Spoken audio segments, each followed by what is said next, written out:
Let's talk it over after the first practice session.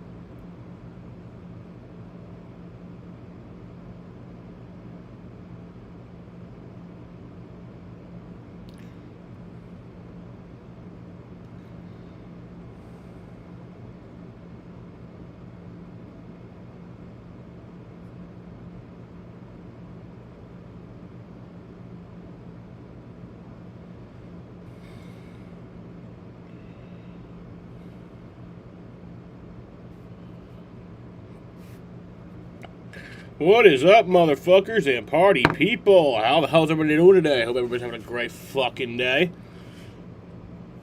Today we got trucking in a truck, mother trucker, at Indianapolis Raceway Park in Claremont, Indiana. Just a few miles away from Indianapolis Motor Speedway. Indianapolis and Motor Speedway. It's very close. How far away is it? I'm actually curious. How far of a drive would that be? They should hold the Indy 500 at IRP. 20 minutes. It's not bad. Yeah, they should do the Indy 500 at this track. And then... Or they could do the Indy 500 at the dirt track that's in the middle of the Indianapolis Motor Speedway. How many laps around that fucking thing would you have to do for it to be 500 miles? It's crazy. Crazy. Red Sox are leading. We love that.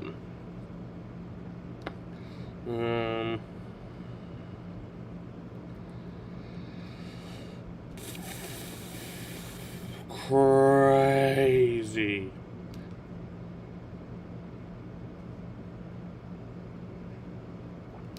How you doing, boy? I'm doing pretty good. How you doing, Andy? See, this thing's so confusing because on Wikipedia it says it's like in Brownsburg, Indiana. And then on here, this says Indianapolis. I'm gonna just go with Claremont because that's what I've heard. Well, if I look up Claremont, bro, I don't fucking know. Where the hell is this track? What's it actually located in? You just got fucked for dinner? That's an interesting dinner, my man.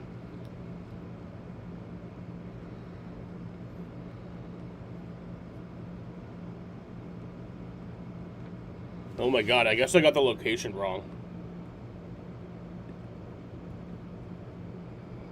I'm gonna switch this location because I called it the wrong place. It's actually in Brownsburg, Indiana. I've been doing... This is my third year doing this race. Oh my god, there we go. Ah! It's my third year doing this race and I just now realized that.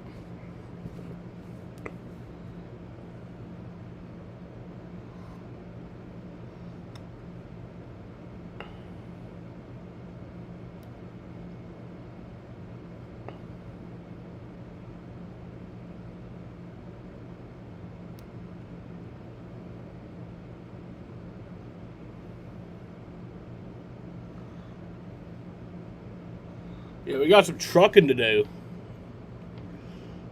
When just give you cold fries and no drink, but your mother got a drink. We got all $9. It was only $9. I kind of want some Wendy's. Kind of want some Wingstop. Wingstop sounds fucking delicious right now, bro. I could fuck up some Wingstop. Free item on $20. Seasoned fries. Yo, that sounds delicious.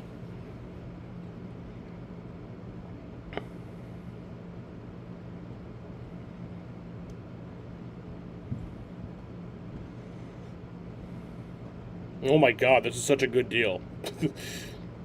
I could fuck this up right now.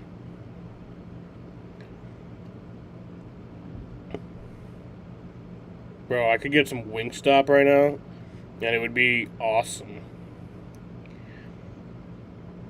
The hell is Louisiana Rub? That sounds like a sex move. That sounds like an innuendo for something. It's a flavor of the boneless wings, which are just nuggets. Louisiana rub. That literally sounds like some sort of like hand job. IRP more like RIP. Bro, what the fuck is Louisiana rub? I swear that sounds like you're gonna get like a fucking, like some crazy bitch from like New Orleans is gonna like suck you off or something. I don't know what that means. I'm gonna try it though. I'm gonna try it. Oh, we got the broadcast now. Overcast, and what a packed house. We've been watching these fans file in all day long. Well, tonight, there's a lot on the line. Just 3 races before the chase.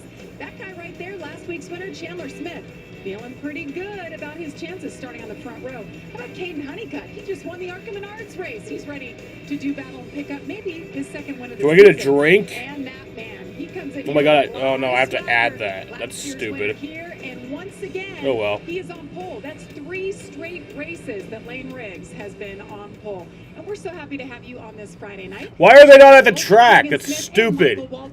These two get so That's fucking dumb. About IRP in the historic place that this is. You both raced here. Michael, you won here way back in the day. The Chase Elliott Briscoe? So the CEB? Way back in the day. It's been a couple What are you minutes, talking but about, you said Jaden? it so well, premier short track. You talk about short track racing all over America. This is one of the best tracks to do it on. Not only because of the vibe, the fans, being in Indy, but because of the track. You can race from the... Bro, I'm on like fucking DoorDash right now, and I'm trying to order Wingstop, and they have this flavor of wings called Louisiana rub. Like, I don't know what the hell that is. That sounds like some sort of, like, sex act. Like, some crazy bitch from New Orleans is gonna come and, like, suck me off and stroke my dick with, like, a fucking... It's tied at the cut line. JV, it's gonna add another element to it. I love that Michael threw in a Reegy Beegy. As you see it there, only 2 drivers are locked in. Can't wait to see how this all shakes out. We're ready to go. Let's go trackside to kick off opening ceremonies.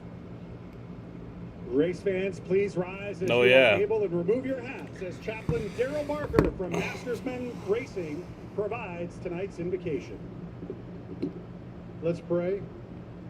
Our gracious Heavenly Father, we come before you again in thankfulness and gratitude for all the work that's been put in to prepare for this night. We're thankful for the fans, thankful for the teams, thankful for our first responders, we're thankful for our military. Father, so many things to be grateful for. And we thank you especially for the gift of salvation through Jesus. And Lord, I pray your blessings on these teams and these fans as we enjoy the competition tonight. We pray this in Christ's name. Amen. And now, race fans, remain standing here to perform our national anthem. Please welcome renowned vocalist Clayton Anderson. Oh, say, can you see by the dawn's early light what so proudly we hailed at the twilight's last gleaming, whose broad stripes and bright stars through the perilous fight o'er the ramparts we watched were so gallantly streaming, and the rocket's red flare, the bombs bursting in air, gave proof through the night that our flag was still there. Oh, say does that star-spangled banner yet wave o'er the land of the free and the home of the brave. America! I feel like you rushed that shit. Did the chat get bigger for anyone else? Well, I'll look on my phone. We're setting the scene for race number 16 of the NASCAR Craftsman Truck Series. I'm not lying, like, maybe I'm tripping, maybe it's just the, what do you call that, the Mandela effect? But it kind of does look a bit bigger. Look on my phone. Let's go! But maybe I'm just... It does look a bit bigger. But I don't know if I'm...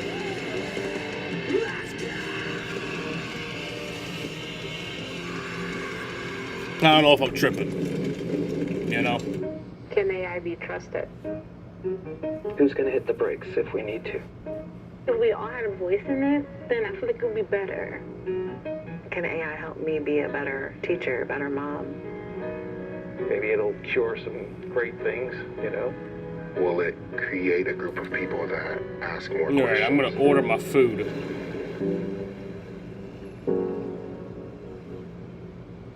Wingstop. Your teeth are sensitive. I love even Wingstop, water man. breaks hurt. What if I told you Sensodyne has a fast and easy solution? New Sensodyne Clinical Repair creates a protective shield over those exposed areas that can help repair sensitive areas of teeth after 60 seconds and get you back in the game sensitivity free. How do you nourish a cat naturally? Purina Cat Chow Naturals. Chow chow chow. Purina Cat Chow. The high protein natural way to nourish for a lifetime of wow. Everybody's wow about the chow chow chow. Purina Cat Chow Naturals. Chow chow chow. You know what song they used for the promo? I wasn't even paying attention. Bled into the concrete and asphalt that is our DNA. The Red Sox did not pursue LeBron James. Well, that's dumb.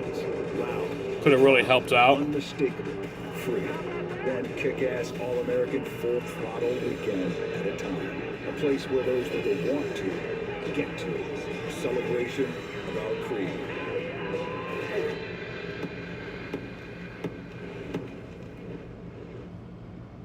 There are trucks, and then there's the 2026. Yes, tonight's race is the T-Sport 200 from Lucas Oil Raceway Park in Bloomsburg, Indiana. Claremont, Indiana. Kind of the both. Kind of a mix. A mix of both locations. But yeah, this is the site of Kyle Busch's first ever race, ever, in all of the NASCARs. The first ever race for Mr. Kyle Busch. But tonight's race is 200 laps around a, how big is the track? How big is this track? 0.686 mile oval. So that comes out to 137.2 miles. Truck Series. Well, as we get set to race, we look back 1 year ago when Stuart Friesen suffered a horrifying crash. What's the stage breakdown for tonight's race? And afterwards spent days in the hospital. He fought back. He wasn't sure. We weren't sure if he would get back in a truck, but just 7 months later, he did. It's been an up and down season for him, but tonight he starts fit his best qualifying effort. And moments So ago, stage 1 is 60 laps, stage 2 is also 60 laps, and then the final stage is the final 80 laps of the race. So, yeah. Hoping for a fun race tonight. Hoping my Wingstop gets here soon. At Rockingham, and as you reflect over the last 12 months, what comes to mind, Stuart? Just my wife and my son, and just Jess being such a superhero, getting me back on track. First couple months were really rough, and she held it all together. Race teams, our family, and me personally. So she was a rock star and got me back going, and then we've been able to get back in the car in early January, and it's been game on ever since that. So got great race teams behind us here on the dirt and on the truck side. So appreciate all those guys. Appreciate Chris Larson, Hellmeyer International, all the great dirt modified Northeast race fans. And yeah, that was the grand scheme of things to get back on track. Just a lot of great people behind me. Good luck tonight. Thank you. And Stuart 10th in the points. He'll roll off 5th tonight. Bro, there's this picture on Instagram that makes me feel... reflection, and as he looks forward tonight, maybe makes me feel kind of uneasy. Just as grateful as how thankful So this photo contains 3 notable individuals. The first one is my guy, Mr. Devin Booker. Something that is so near and dear to The second one is Mr. Kevin Durant, which I never thought I'd see D-Book and KD in a picture together ever again. You could definitely. But then the third one is Drake. For racing, it stands out right there. Yeah, I don't like that guy. We've seen that wreck how many times now, and it doesn't matter how many times I see it. I am so thankful every time that Stewart's still here racing with us after something like that. And motorsports are dangerous, and we get those reminders occasionally. But to see Stewart and the recovery he's gone through, and to be back out here racing and thriving this year is fantastic. And looking forward to seeing what he can do tonight. This is a good racetrack for Stewart Friesen. It should be exciting. Very strong here a year ago, so we'll see what he's got I was tonight. going to say, what are your expectations for them? Top 5 for sure. See if he can't figure out a way to get to victory lane. Yep, he's had 5 top 10 finishes this year already. We'll see if maybe he breaks through tonight. Well, it's time for the command to fire engines. Let's once again go trackside in Indianapolis. Race fans, here to say the most famous words in motorsports for tonight's T-Sport 200. Presented by Warren, please welcome Vice President of Stuff for Trucks, Mr. Brandon Wilkerson.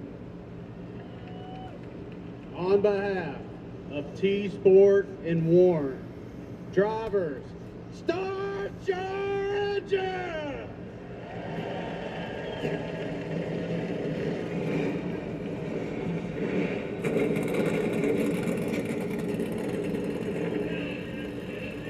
Remember when Fired up and ready to go. 200 laps, 130. didn't Kevin Durant say that like Devin Booker was like Joseph Stalin or some shit? Like a relentless weed, moderate to severe Crohn's disease symptoms can keep coming back. Break away to what's possible with Tremfya. Tremfya can help with remission at 12 weeks. Yeah, Kevin Durant once said that Devin Booker and Frank Vogel were like they were like Hitler and Stalin. Serious allergic reactions, increased risk of infections or lower ability to fight them, and liver problems may occur. Before treatment, get checked for infections and TB. Tell your doctor if you have an infection, flu-like symptoms, or need a vaccine. Break away with Tremfya. Ask your doctor about Tremfya today.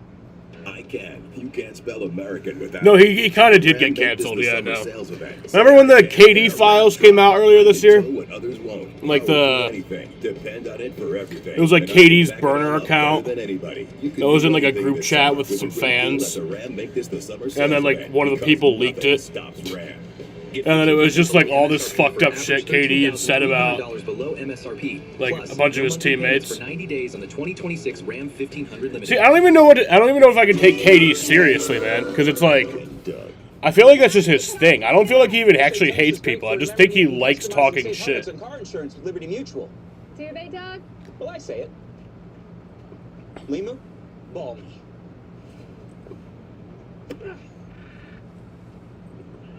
Limu, ball me again. Follow a dentist on YouTube. My bad.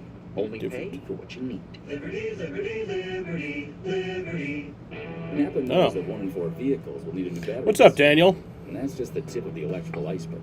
That's why Napa is a trusted solution for the electrical parts, tools, and expertise that keeps your business. Sean Diddy Combs is in solitary confinement after a fight with an inmate. And you're back, digging in, protecting the plate, working the count. And tonight, you'll get the pitch you've been waiting for. An explosion! Dodgers. How did he catch that? Mets. That's how you get it done. Ready for some trucks? Hell yeah. You know, I think it'd be fun if trucks were at the big track. This Saturday at 7 Eastern on Fox. Check local listings.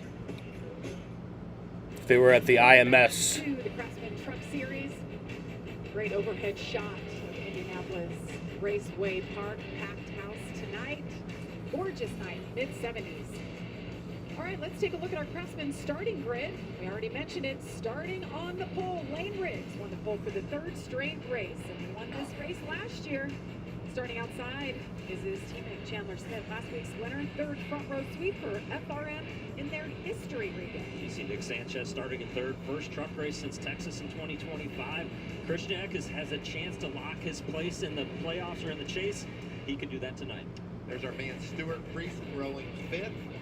Best start since Vegas 2025 at 8th. Honeycutt trying to get out his broom again this weekend. Sweep up this racetrack today.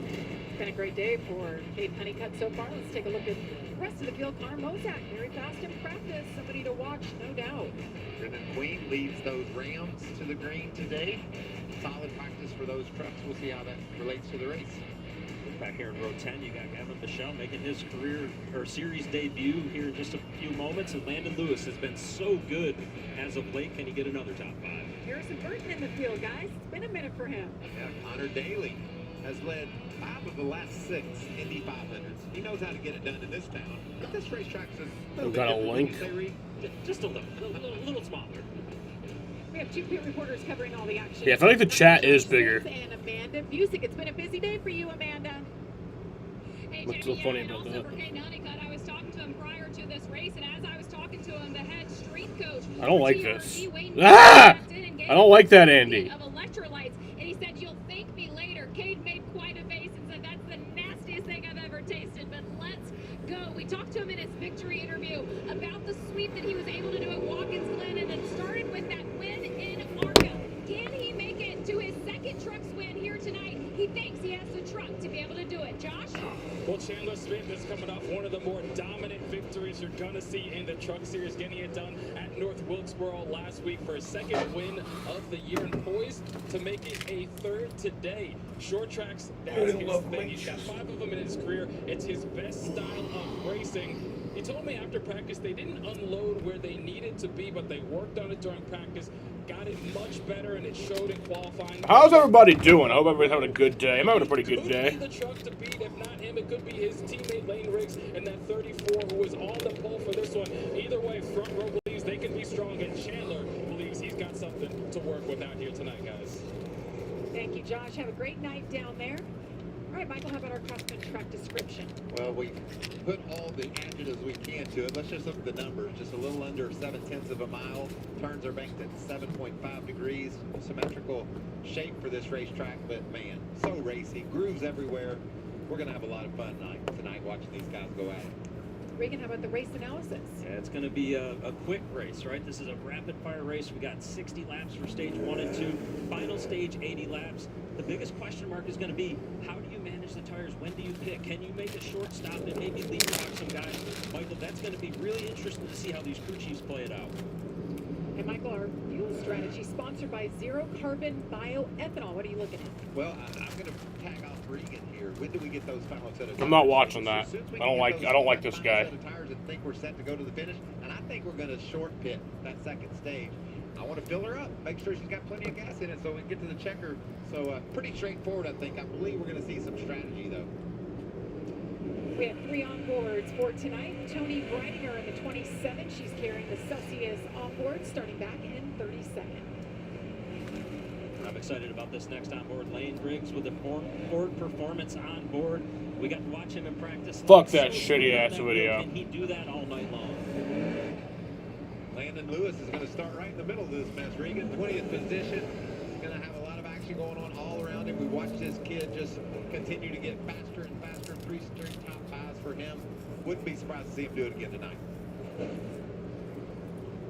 Well, you guys mentioned it.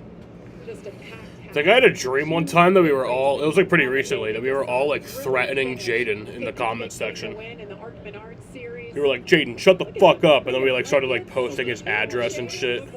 We were like, we're gonna beat your ass. Kind of reminds you of Lime Rock, doesn't it? I would never do that to Jaden. Enjoy some NASCAR. Such a beautiful night. You see the cornfields back there. Brownsburg, Indiana.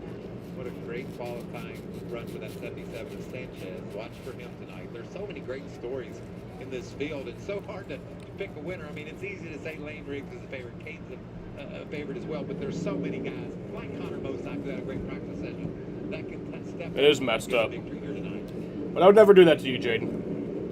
6 short track races this year. So who are the short track kings to watch? Grant Enfinger saw some of his fans out in that field. Got Lane Riggs, 3 short track wins this season so far. He's been so fantastic. Well, actually, that's not true. I have threatened to kick your ass before. Here at IRP, and 5 short track wins for Taylor Smith, including one last week where he just wore the field out. It Ew, was his sandals? teammate, That's Lane gross. Riggs, who wore the field out here last year won both stages, led 160 laps, got that big win. You see the best average finishes on short tracks. Lane Riggs getting it done. I love how the teammates are so close for this one, guys. It's the first front row start for Chandler Smith this season. Hard to believe that it's the first time, but Chandler looked great last week, looking to carry that momentum back into this week. Here we go. Into turn 3. All right.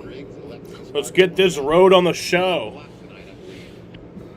Fucking do it, boys. You're going to be racing fast and left. You said penis music? I'll watch it in a bit. Here we go. Green flag is in the air. We are racing from Indianapolis Raceway Park in Brownsburg, Claremont, Indiana. Lane Riggs on the outside. In the lead, teammate Chandler Smith just behind him with a nice battle with Christian Eckes on the outside. Eckes really strong on this start. Good momentum up top, follows Lane through and is going to grab second away from Chandler.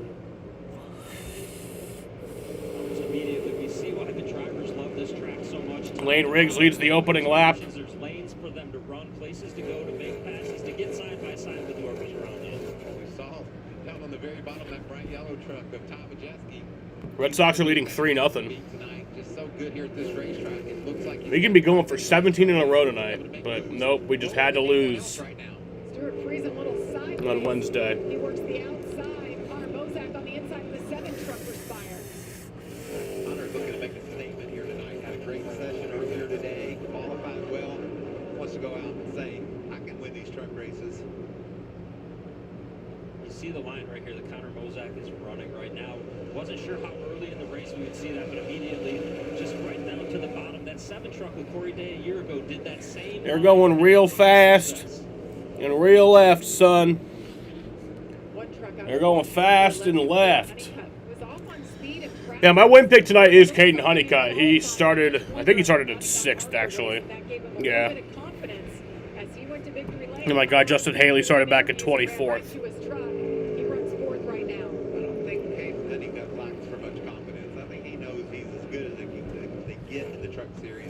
Just putting this thing together, but I agree, JB, the speeds were a little concerning in practice, but now he's heating up the 38 truck, trying to get that 3rd position. Look at him work that wheel inside of there. Just trying his best not to get those back tires, but man, you're going to do that here at IRP.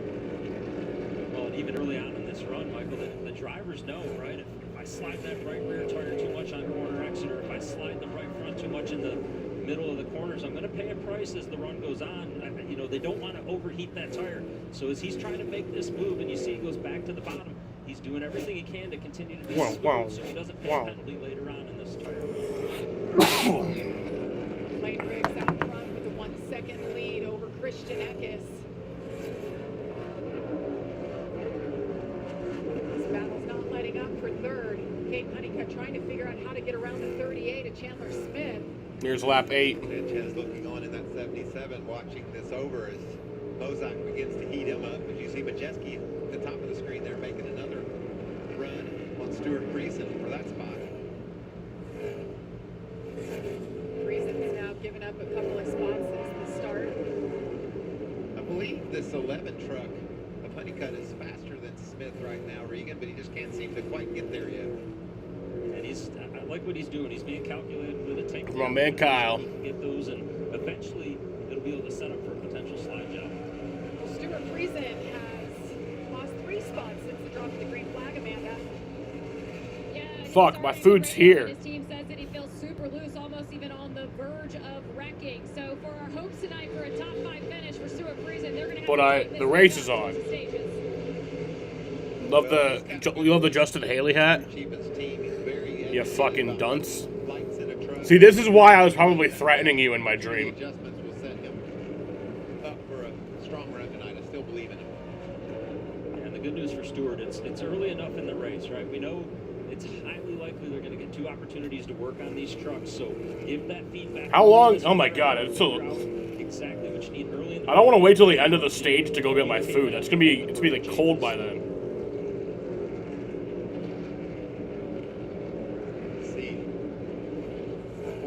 power truck of Perez trying to make some moves. Do they not have catch fencing all the way around this track?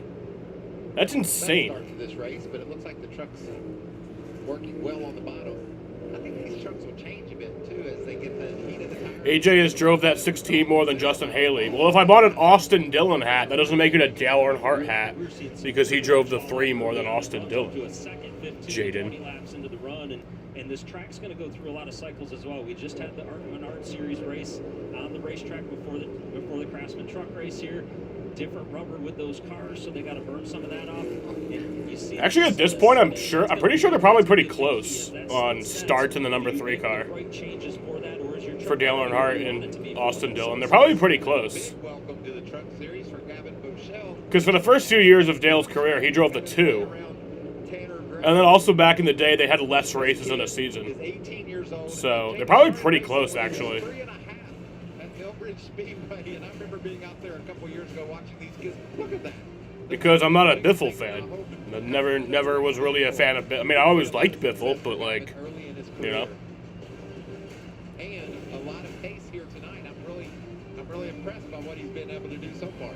Already up a couple of spots, finished 4th earlier in the ARCA race. What are you hearing, Amanda?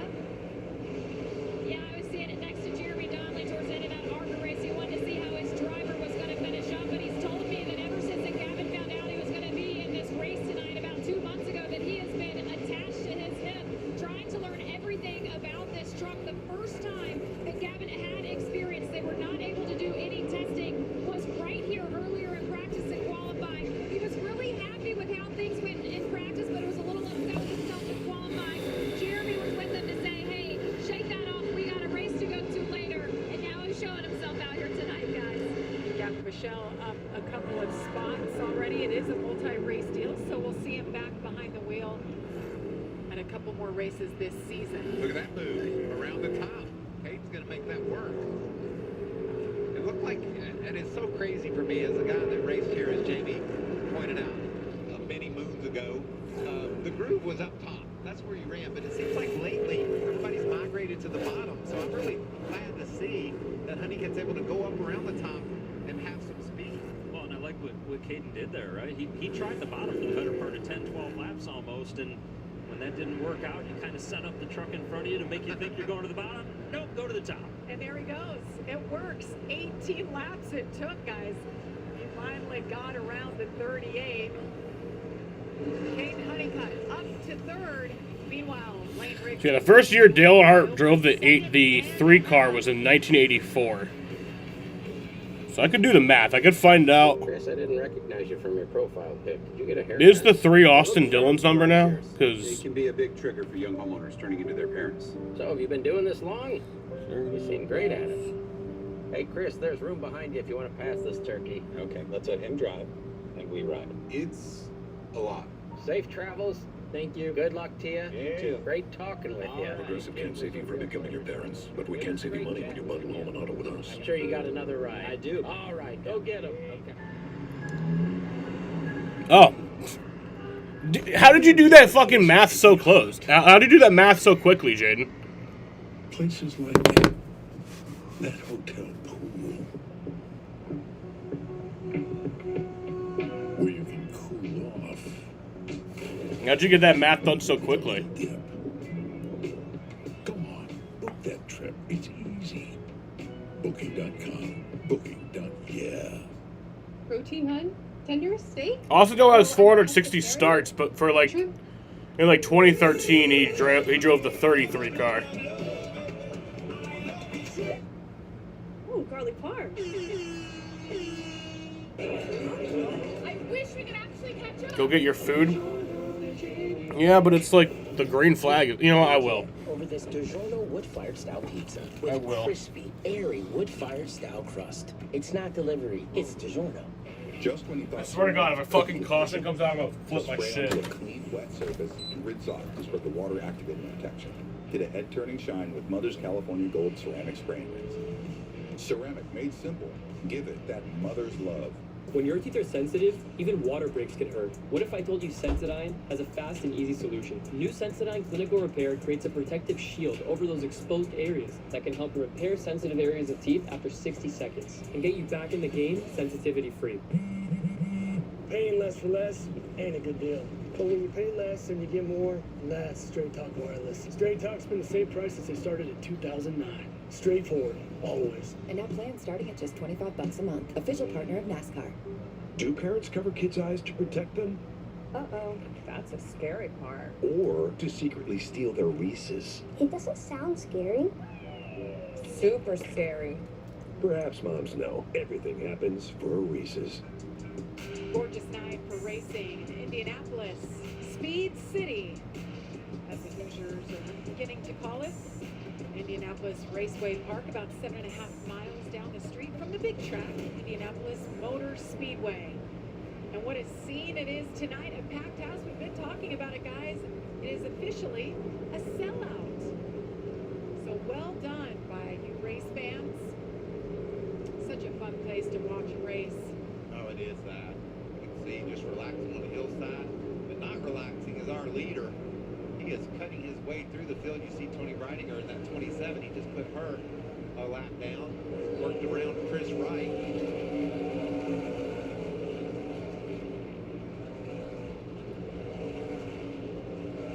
We've had a couple of guys all year long that we've talked about, Regan, and that's Lane Riggs and Caden Honeycutt. But Chandler Smith made a statement last week. I think I might be part of this big three. I think I proved it last week. I think he definitely proved it last week, and you know, a little bit off from where he wants to be at the start of the race right now, falling back a couple positions. But you see that he's caught back up with Caden Honeycutt, and going to put the challenge back on him, and that shows me that that's a truck that's got a little bit of a long run setup. That maybe it's starting to come to him right now, and it's getting more like where he wants it to be. See Ty Majeski, 2 trucks behind, got around Nick Sanchez. Has his sights set on Connor Mozak, that 88 we talked about, 2-time winner here.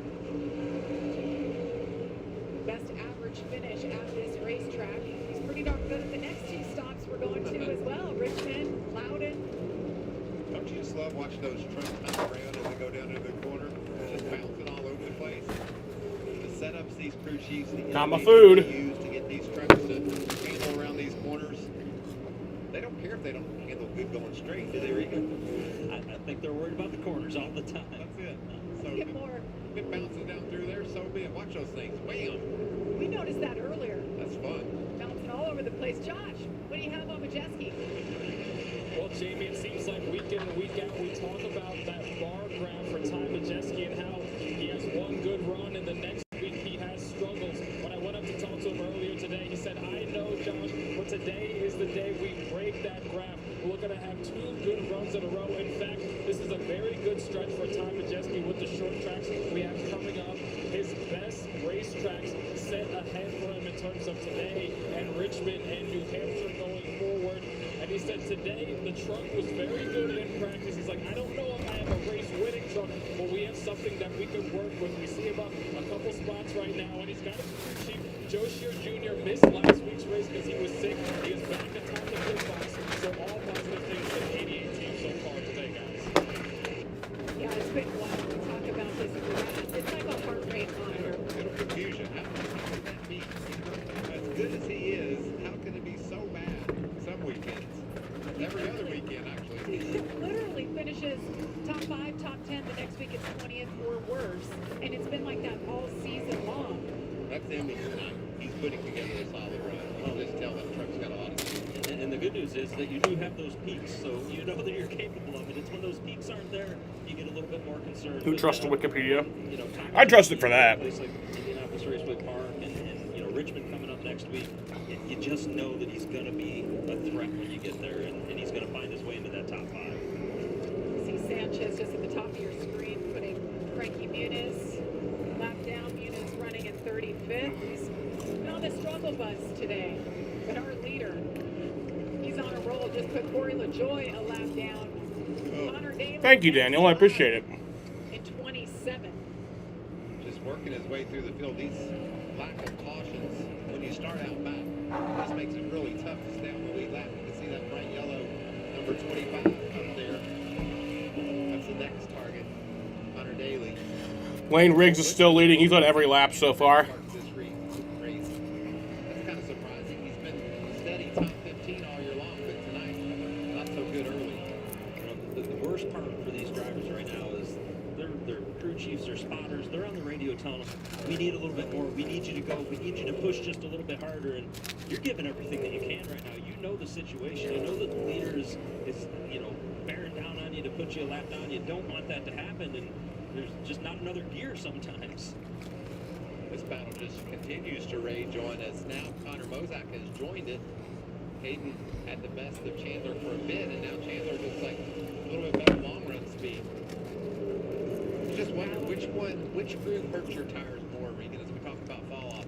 You think wrapping the bottom, keeping it straight down there is easier on the tires, or up top when you're kind of making the corner bigger, if you will? I mean, normally, Michael, I would feel like the bottom would hurt the tires more, but not only did we see it last year that the bottom was really working out for guys, I don't know that one lane is worse than the other. I think it's all about where your truck needs to be to not scrub a tire, not spin the right rear off the corner, not push the right front in the middle of the corner, and wherever that is, you got to find it as a driver. Connor Mozak, he got that spot.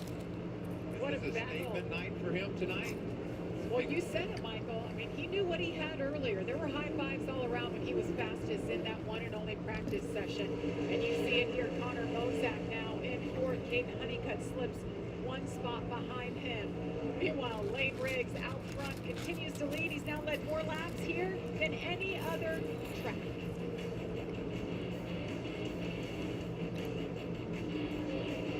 You want fearless? Take a truck, sprint down the track, and get ready for a fight.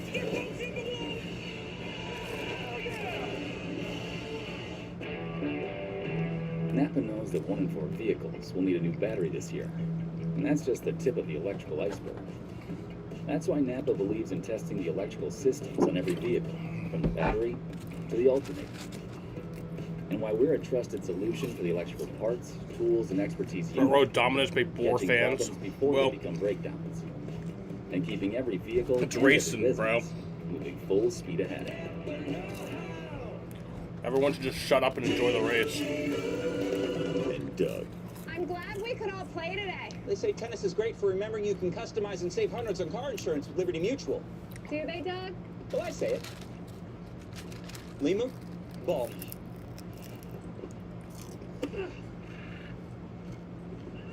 Limu, ball me again. My bad. Only pay for what you need. Liberty, liberty, liberty, liberty. 18 laps left in this opening stage. Whoa. Whoa. Whoa. Whoa. Hey, whoa, whoa, whoa, whoa. The new Craftsman V20 advanced batteries. More power, more runtime, more. Whoa.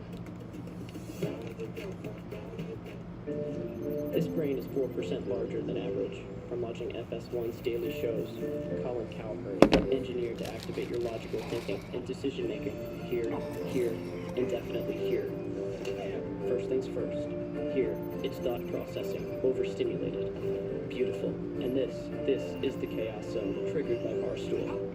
They hit the abstract center where play and instinct live. Weekdays on FS1. No brainer. NASCAR fans, the time is now to turn your love of racing into free tickets, merchandise, VIP experiences, and much, much more. Rack up fan rewards points by watching races at home, playing fantasy, completing challenges, and visiting tracks. Then redeem your points for epic prizes. You earn the driver's seat. What are you waiting for? Sign up for the free NASCAR Fan Rewards loyalty program today at NASCAR.com/fanrewards. Welcome back to Indianapolis Raceway Park. Lane Riggs out front has led them all so far. Christian Eckes, Chandler Smith, Connor Mozak, Ty Majeski, your top 5. You see the biggest mover since the start of the race is that man right there in the 88. Ty Majeski up 4 spots. Yeah, I'll work down the list there. We've talked about Mozak, we've talked about Gio a bit, but Parker Eamon, you got to give it up for him because he's had some good passes. Started back there and has been able to make it work. So there's Gio in that 17, running in the 12th position.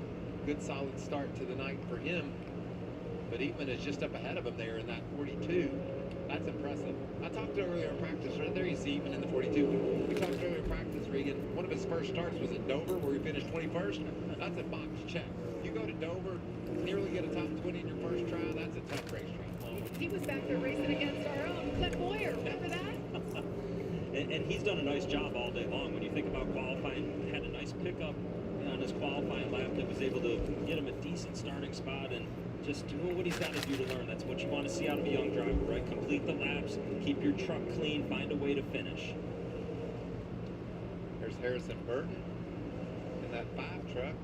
Things are, I talked about traffic and things, energy is picking up. These guys not wanting to go that lap down before this stage ends. Watch this. Let's go 3 wide, eh? Little contact right there. Casting average into 93. Tough situation, you know, where Lane's trying to lap these guys and he sees the hole and he goes for it and closed up just a little bit. So now he's lapped up to 21st. Ben Rhodes is next up. Run 50 laps. 10 laps to go in stage number 1. Caution free so far. 15 of Tanner Gray. These two guys desperately want to stay on the lead lap, but it ain't happening. Look at the forward drive that 34 truck has.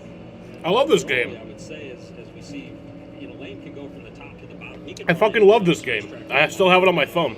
And very, you know, very similar to what he did last year. Normally I think, okay, the passes are going to get tougher for him as he gets further up into the pack, and it's going to be tougher to put guys lap down, but I don't think anybody can fight against him right now. Not at all. The Lane train is boogieing. Chugga-lugga-lugga-lugga. I love what Lane said earlier, Michael, something like that. He said his truck was so dominant last year, he said, let's not change it. Let's bring the exact same setup back because I don't want you to experiment. We knew we were that good. That's not something you hear in the Cup Series or even the O'Reilly Series, but these guys are running those same trucks. They can bring the same setup back and still run up front like he is.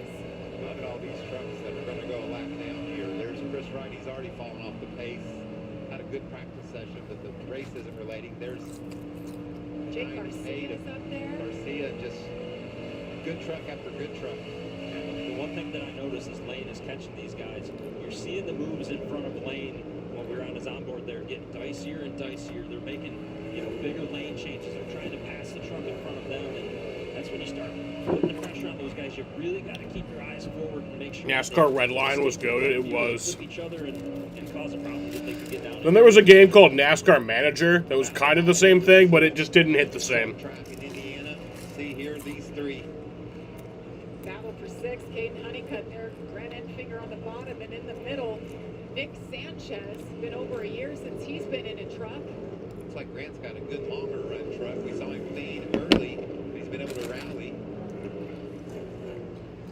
Corey LaJoy in that 10 trucks off the pace of lap.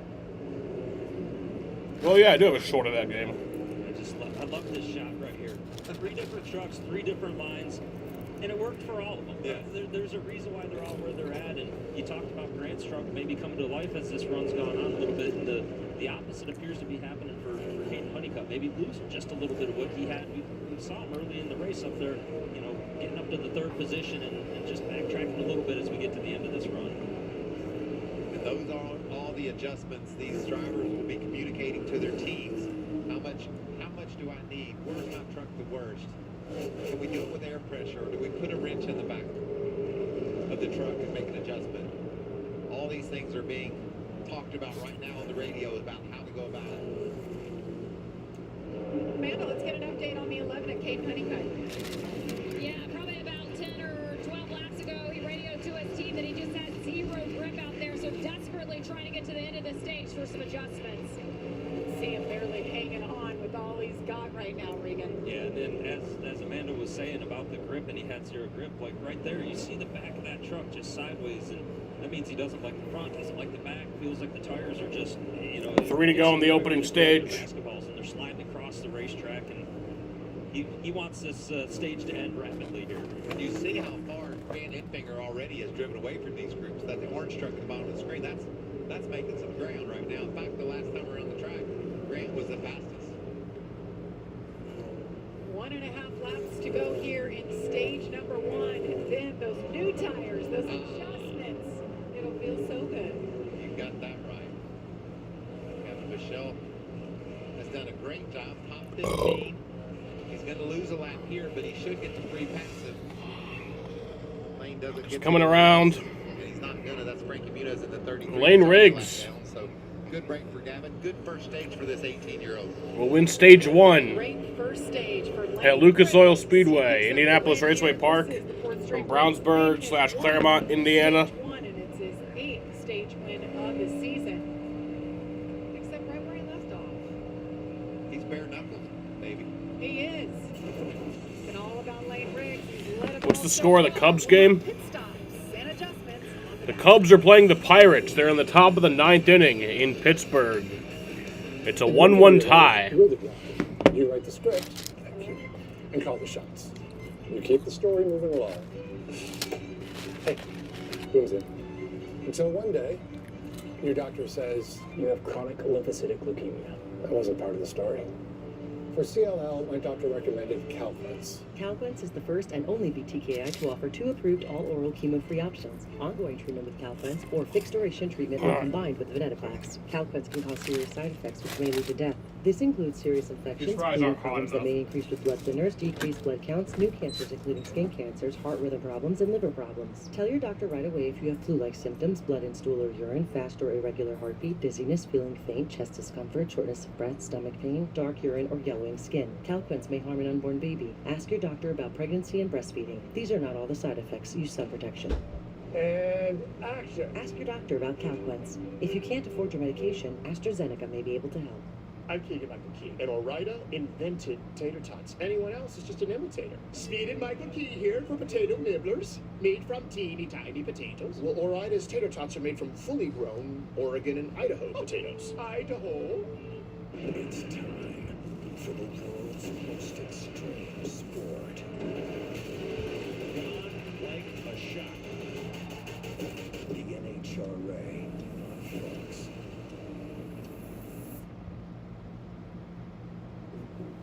To be a pet parent is to be human. Sometimes we feel guilty, even when it's for their own good. It's not always a walk in the park.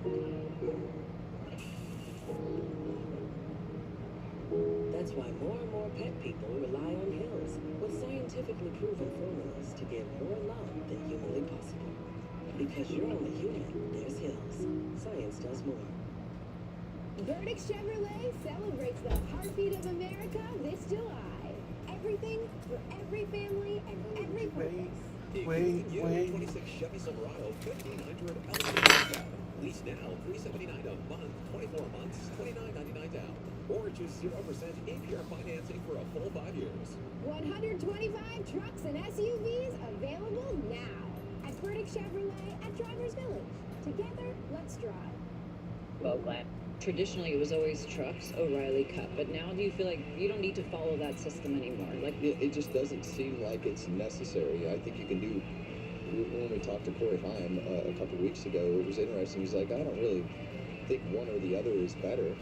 I think that it's just whatever you have the opportunity to do before you and get the proper seat time and learn the things that you need to learn from a racing standpoint to be able to go to the next level. Check out the all-new Fox Sports digital show Speed with Harvick and Buxton, fueled by Poet. Subscribe to Speed on Fox on YouTube, Fox Sports app, or wherever you get your podcasts. That's why I love our trucks. These kids, like Gavin Bushnell, show up at 18 years old, like Corey Heim did out of nowhere a few years back. And you just see right away, they've learned this stuff. Whether you started at 3.5 years old like Gavin did, or whatever your history or background is that got you here, you've proven that you belong here. And it's so fun to get to see them first here in the trucks. You know who else has proven that they belong here? Chandler Smith. And guess what? He's highlighted in yellow. That means he has officially locked himself into the chase. So we have 3 drivers that we know will be racing for a championship. We're going to open the pits and make NASCAR Heat Mobile. and see if anybody can figure out what the heck. I barely remember that game. On the lane train. I know one truck that doesn't need any. I hope they don't make any to that 34. The road is open. They'll be filling up with Sunoco race fuel with zero carbon bioethanol. They're coming your way, Josh. Let's start with one of the biggest movers on the day, and Ty Majeski said that truck started tight and then swung the other way, got super loose towards the end of the road. He said, I just need more lateral in this truck. They're going to make a track bar adjustment and air pressure. And I told him, do not speed. Amanda? Yeah, unfortunately, we're going to take a look at Christian Eckes pulling to his pit box, guys. This is going to be a long stop. I'm hearing that they're going to have to make a battery change, which is going to be in the left rear of that truck. You're going to see the team go there. They're having voltage issues. It was down to 10.9 for context. They want that around 14, so the team has elected to go ahead and change that battery as they get over to that side. Andrew Lane Riggs, the guy that's just been ripping through traffic, and it's been so fun listening to his spotter count him go, and he said, no changes, guys, and he's off. Well, you heard it, no changes for that 34 truck. He didn't need anything. But Eckes, that was interesting. They were having issues, but it didn't look like they got that battery change. They just Definitely no battery change. Regan would have lost his mind if they didn't make changes with that. Yeah. He's good. We'll be back for stage 2.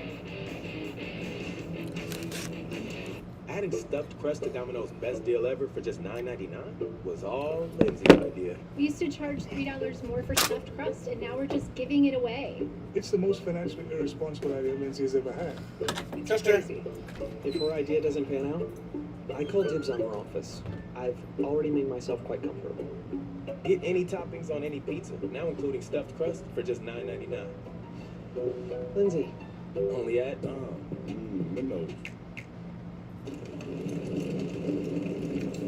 Can AI be trusted?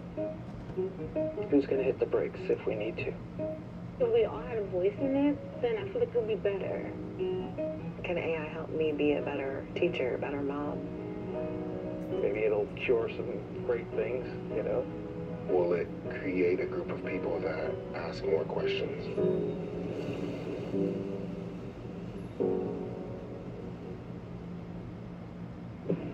They'll tell you who you are.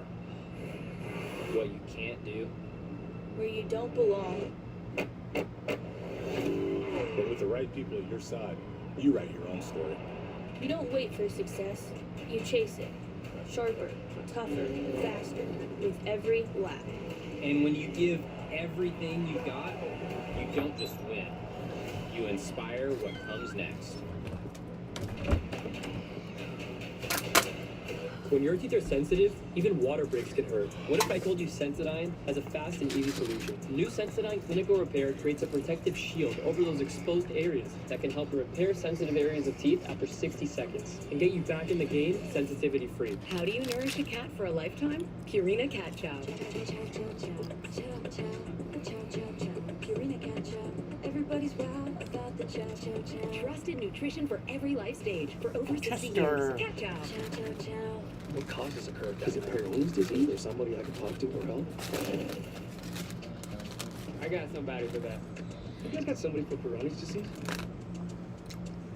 Find a urology specialist who treats PD at GoGetSomebody.com. Steak, chicken, shrimp, protein goals met. You have reached your protein goal of 90 grams. Join us, brother. Is that Charlie Kirk? Okay. No. Let the protein feast begin! Big weekend of racing here at the racing capital of the world, Indianapolis, Indiana. This is Indianapolis Raceway Park, and what a gorgeous night. Packed crowd. And how about this? Looking forward to next year, boys. Let's run it back. Yeah. St. Pete, Lane Riggs. You love that place. What a great event that was, though. Just so fun sharing the track with the IndyCar guys. Just a wonderful weekend. You see it right there, March 5th through 7th. Truckers will race on Saturday, and the IndyCar Series will kick off their season on Sunday. And speaking of IndyCar, we have some special guests in the house, and they're standing by with Josh. That's right, and you love when two worlds collide. We got the four-time IndyCar champ and my the God. Indianapolis 500 champion. Alex Palou. Alex Palou here. Jack Harvey, of course, who does pit road on the IndyCar side. Likes to hop back in the car, as well as our man Kevin Lee, who's on pit road as well. But You guys are here to support Connor Daly, so what's it like to be a part of this and support your guy? 100%, yeah, we're pulling for Connor. He's doing great, man. He's getting there. He's running that high lane, pulling for him. But honestly, very fun experience. My first ever time here at the IRP. Just incredible to see so many fans. Very loud cars, but I love it. I'm having a great time pulling for that 25. Hopefully, Connor gets a top 10. I think he can get a top 10. Doing a full representation here, man. You like this? Yeah. I'm going to get Jack and Alex in one of these. Let's get them truck. Yeah, what's it going to take to get you Where's guys Chip? out here in one of these trucks? Yeah, right. Okay, I'm going to do it. We were just talking about the booties that we would need, and then we both wobbled a little bit, but I think there's an opportunity we'll do it. I would love to test. I would love to test one of these beasts. It's very different to what we do. I think I would struggle a lot, but I would give it a go on a test day for sure. There we go. We're going to hold you to it. You love how he said the booties and they wobbled a little bit. Jamie, you can translate what that means on the IndyCar side of things. I don't know, but fellas, we appreciate you having you guys out here. Thank you. Thank you, guys. Thanks, buddy. Yes, booties aren't part of their getup. So they're learning the vernacular down there on pit road. Love to see Alex below. That is a generational talent. Absolutely incredible. Happy to see him taking in a little NASCAR. And Christian Eckes, Amanda, you talked about it. He's back in his box. Yeah, but you're not going to see them at that left rear. You're going to see them pop the hood. Now they're smelling some oil, is what Christian said. They're wondering if it could be the power steering by chance, but on the battery. The damn U-Haul got wrecked. David Ellis decided not to. They didn't want to go down 2 laps. Oh no, the idiot tried to go over the underpass or whatever. But yeah, guys, now they're chasing another issue. Oh, what a heartbreaker, guys. He was running second. I think the battery issue, would much rather have that than what they're dealing with right now. Obviously, we saw that smoke coming out of the back of that truck, so hopefully they can find, whatever it is leaking from, and it's a quick fix, but definitely not a good sign for a team that was having a great start to the race.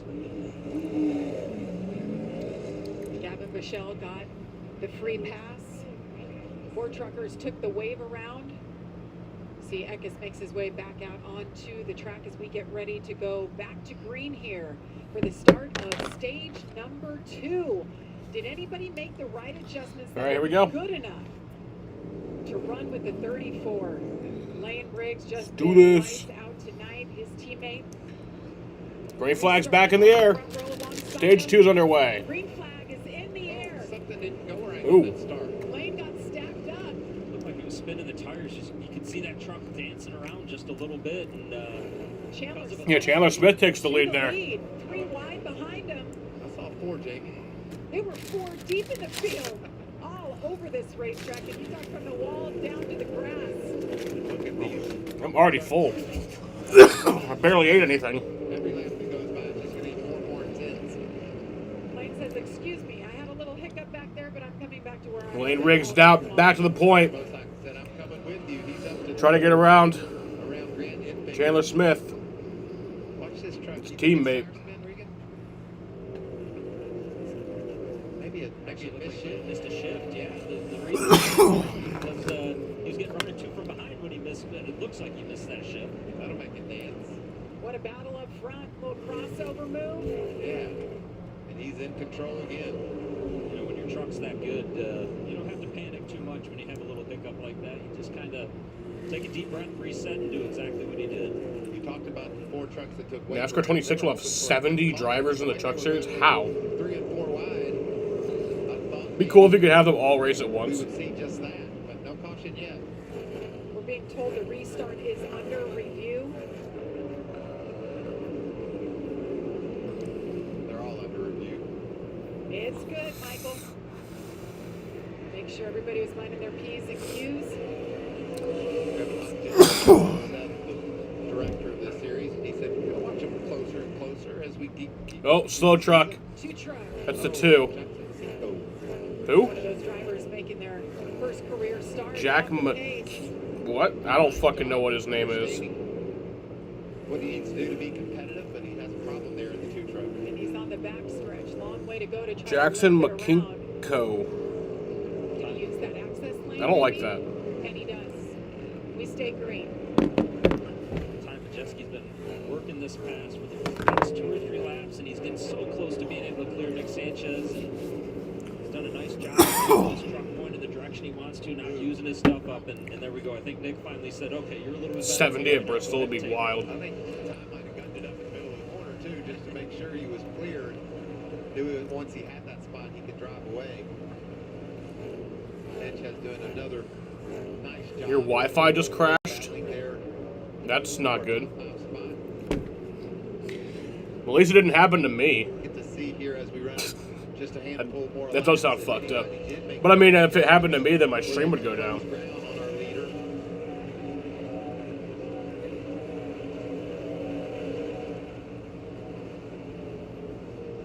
91 Christian Eckes on pit road. That issue. They were feeling really hot in the car. I don't even know what the deal is. I think they were looking at a battery earlier, but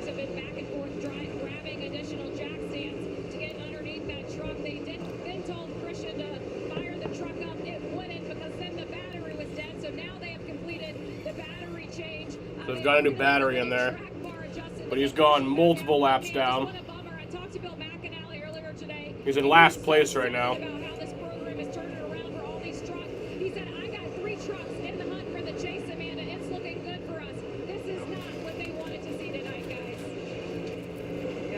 David Ellens, his crew chief, come off the pit box. Not a good sign. It looks like they're going to go ahead and push him back. His night is done. Yeah, that's going to be it for Christian Eckes. Started having the problems. Yeah, top 5 in points. And Regan, you talked at the opening about how tight points are for that last chase spot. So you don't want to have too many hitches in your giddy up at this point, because you'll find yourself outside looking 70 cars at Bristol, dude. Should be right in terms of the points. The pace laps would like Makes it into the chase. The biggest. the last place car would be like right in front of the pace car. In terms of, you can leap 1 or 2 spots, lose 1 or 2 spots, and that's 5 points every time that happens. And it's different this year. Those 10 points or 5 points, whatever it may be, mean a lot more. Lane Riggs has extended his lead once again to a second over his teammate Chandler Smith. I'll tell you a couple times I've been watching. Stuart Friesen and his teammate Michael Christopher Jr. both hanging in the top 10. That's impressive. There's Stewart down on the bottom with Kate Honeycutt. Looks like maybe they're going to up a little bit. And there's his teammate Michael Christopher Jr. Look at him coming in with a head of steam. I love that. Seeing this modified kid from the Northeast come down and set the same type of pace that Stewart is setting. That's impressive, isn't it? So who is Michael Christopher Jr. making just his 3rd career truck start? Long line of modified racers. Look at those wild modifieds. That's some ground pounders right there. See Michael there with the checkered flag, and his uncle Teddy there, modified champion. And legend. That's right. Let's get more on Michael Christopher. Josh. Jamie, when I talked to him earlier, he couldn't help but smile at this opportunity to be in the 62 truck with Hallmark Friesen Racing. He told me, hey, I'm in good equipment with a good team, a truck that has seen victory lane with Christopher Bell earlier this season. He's excited for the opportunity. He says, yes, I'm out here to learn, to grow, and to show what I can do. He said, hey, I'm a guy that races modifieds on the weekends. He said, I'm actually missing a race tonight back at his home track of Stafford, but he's excited to be here. He felt good about the gains he made in practice. Felt like he could be competitive out there today. Just wants to keep learning, and he's doing that out there. And I talked to him about the lineage of his family and the success they've had. And if there was any pressure on him tonight or anytime he hops in the truck, they said, Josh, since I was a kid, there has been pressure. That is nothing new to me. I just go out there and run my race and do the best I can. Well, he's doing a heck of a job tonight. What a battle right ahead of him. Stuart Friesen and Caden Honeycutt. Honeycutt's got his truck better, I believe, Regan. He's been able to make some passes. Working this bottom, Michael, and the one thing I still see out of that 11 truck is as he gets to corner exit, a lot of movement with the steering wheel, right? A lot of movement with his hands, and we'll have to see as the run goes on if it's better as the run goes on or if they made it better on the old tires. I love watching those white gloves pounding that steering wheel back and forth, trying to find that grip. 29 laps into stage number 2. Lane Riggs continues to lead. We're going to step aside, but you won't miss a thing. We're going Fox side by side.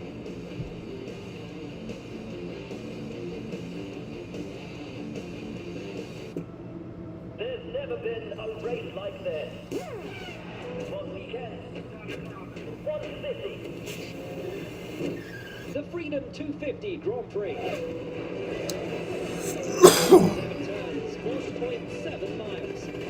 Look at this crowd. Fans have turned out in a huge way. He has momentum now past the capital. This is history in the making.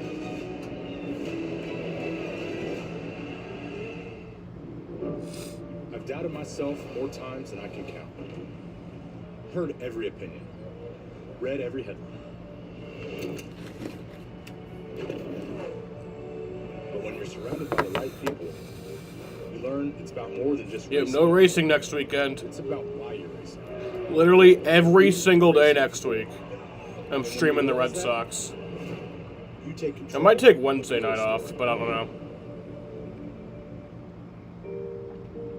But literally every day, it's just Red Sox, all week, Monday through Sunday. For young homeowners turning into their parents.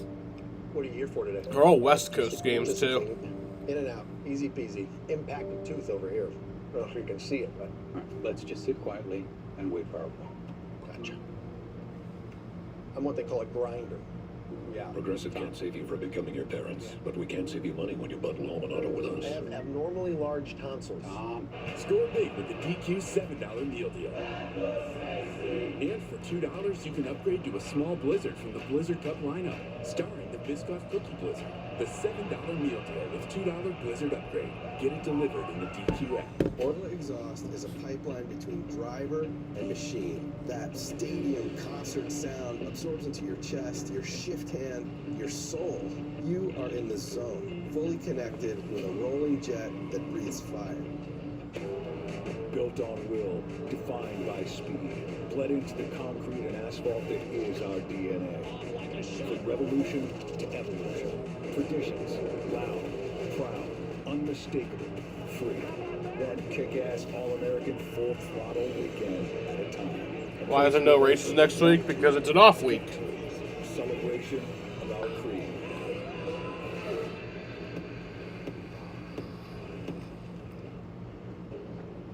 Coming up August 9th on Fox, the stars of IndyCar going full throttle as they look to chase down Alex Palou in Portland. That's August 9th, only on Fox. Alex Palou, just heard from him, 4-time champion, looking like he's well on his way to a 5th championship. Got the win on Monday. They got rained out last weekend in Nashville, raced on Monday morning. And of course, we have Freedom 250 coming up in Washington, D.C. on August 23rd. That's going to be a big one. Excited to be part of that. Tyler Ankram's put his truck inside the top 10. And that's somebody we're watching, Michael, because he missed out on any points in stage 1, and he needed those right now as they run. He's on the outside looking in for the chase because the 52 of Friesen's having a good night, picked up those points. Let's get an update on Ankram. Josh.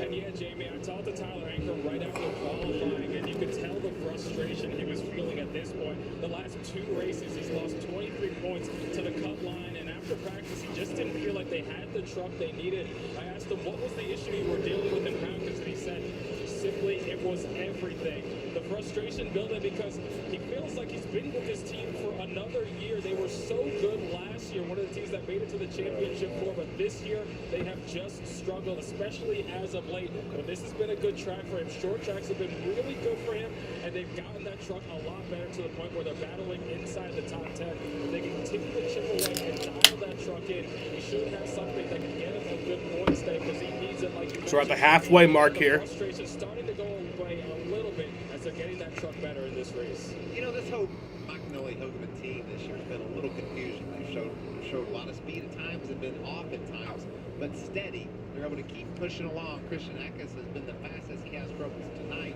It'll be interesting to see how Tyler can continue to rally. He's better now than he's been all night long. His lap times are looking really competitive in that 18 truck. And I think some of that frustration builds when you're hemorrhaging points and you feel like you know he's below the chase cut right now. he sees Stewart Friesen in front of him tonight, gaining points so far in the first stage, potentially in the second stage here. And as we see the 62 of Stewart Friesen's teammate there, Michael Christopher, trying to get to the outside. What are you talking about, bro? He talked about, we saw him talking earlier, and we talked about the fact that he skipped going to a modified race this weekend. That appears to be the right decision right now. He's doing a great job. Battle for 8th here. Unbelievable. His third start, he's battling Caden Honeycutt, who's been, the top 2 teams this entire season. Got a win earlier in the year. And this was about the stage that we saw Caden Honeycutt really in stage 1. About this lap marker is about when he started to really struggle. And it appears that's happening again right now. Just a lot of movement, you see his hands all over the place on corner exit. He's just doing everything he can to try and make speed with the 11 right now. Landon Lewis, he's currently in the free pass position. We talked about him in that 45 truck, just being steady and consistent and marching his way forward. Well, he decided to pit under that last caution. We had some wave arounds. He's now worked his way into the free pass position. And he's got a bit of a gap between the leader and Parker Yeatman, who's running in 14th. He'll be the next truck to go lap down. I don't think they're going to quite get to Parker, so the patient call, get the tires. We think it'll go green. We're going to get the free pass eventually because we got a good truck. And this truck has improved dramatically as the night has gone on. And equally so, that was the right call for Landon Lewis. It was also the right call for the guys that stayed out, didn't pit, and took the wave around right there. Guys like Corey LaJoy to try and take that chance, and they're actually running ahead of where they would be. Corey LaJoy running 18th right now, so that's working out for him as well. It's fun when you can see 2 different strategies play out for guys, and I know it's not, maybe quite as appealing when we're talking about guys either trying to get a free pass or stay on the lead lap, but it still is a big part of each of their individual races. There you see the 91. Christian Eckes has made his way back on the track, passing trucks. Of course, his tires are fresher. See if he can't pick up some spots. It's all about points at this time. 33 laps down, but people always ask us, why would they come back out when there's so many laps down? Because they can salvage their night, maybe get a couple of points, even 1 extra point. That could be the difference. Once that 3 races before the chase is done, that could be the deal breaker. We've seen it so many times that you're right, Jamie. 1 point here or there can definitely. Christian Eckes has returned to the race. He's 33 laps down. And also an opportunity to go learn, right? We're likely going to be at Indianapolis Raceway Park again next year, so keep building on that notebook. Amanda, what'd you find out on Christian Eckes? Yeah, unfortunately, we were told it was an alternator issue. Regan, I know you were talking about that. Just looking at the team, he has gained a spot since coming back on the track now. Christian was performing. Gosh, the team wanted this so bad. I know Christian did as well. We did have, I don't know if we had film of the part, but good to see Christian back out there. If there was a never quit award, this team would get it. There were up to 4 crew guys underneath that truck at one point. Yeah, they were 179 points back of the lead entering tonight's race. Now they're 213 points back. Meanwhile, our leader, Lane Riggs, not showing him a lot. He's 3.7 seconds ahead. A lot of action going on behind him. There's action all over this little racetrack. Very intense. Timmy Hill there is your 20th place runner. Joyce right there as well. And you just got to imagine as Lane Riggs is, catching some of these trucks to lap them for the second time and closing in on lapping some guys for the first time right now again as well. You just got to be thinking, what's he doing? How is he making that work? And much like his teammate Chandler Smith last week, the truck is just glued to the racetrack and it can go wherever he wants it to, and it just doesn't look like he's having to overwork it to do that. This is a very talented young racer. It's so fun to watch him get this opportunity to go out and prove how good he is. A lot of talk around the NASCAR garage area about whether a Cup start is in his near future. Those rumors are swirling around. He's just focused on winning a truck championship. Dylan Capello is crew chief. They have such a dynamic relationship. They've really grown into standout performers. We saw it last year. but he had to deal with Corey Heim in the field. So this year they're doing exactly what we kind of all expected him to do. Come out, win multiple races, dominate these races. That's what he's doing once again tonight. He's led 111 laps so far. 7 laps to go in stage number 2. We've had one caution tonight. That was the stage break. And just ahead, you see that white and orange truck. That's Gio Ruggiero. He's the last truck on the lead lap. 7 to go. This isn't what Landon Lewis wants to see, because I believe Lane is going to get to Gio. Take that. Put him a lap down, which would then put Gio in the free pass position. Gio Ruggiero running in the 14th spot. So much to watch if you're a fan of this sport. Who makes the moves, who does the strategy, how they're able to hang on in the long run. Trying to figure out a way to compete with Lane Riggs. 5 laps to go. 5 laps for Gio Ruggiero to try to hang on. It's not going to happen. Lane Riggs to the outside puts Gio a lap down. Now Gio becomes a big fan of Parker Eatman. Parker's the next truck up ahead that's on the lead lap. So Gio Ruggiero's going to lap down. If he doesn't go a lap down, that'll put Gio back on the lead lap. Look at that run.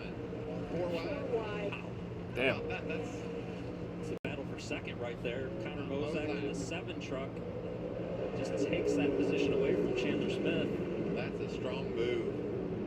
Worked it beautifully through that traffic.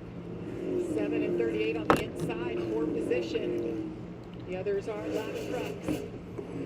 This is just an absolute mess right through here as they're battling through the lap traffic and trying to get this figured out right now, Michael. And that is the beauty of this track. You can do that. You can find places to go, and they clearly showed us that. That's exactly right. It's fun to watch. That's why these stands are packed, and the vibe is always so energetic around this little half-3/4 mile track. Guys, Corey LaJoie in the 10th, he is hanging on for dear life. He did not pit. He's got those old tires.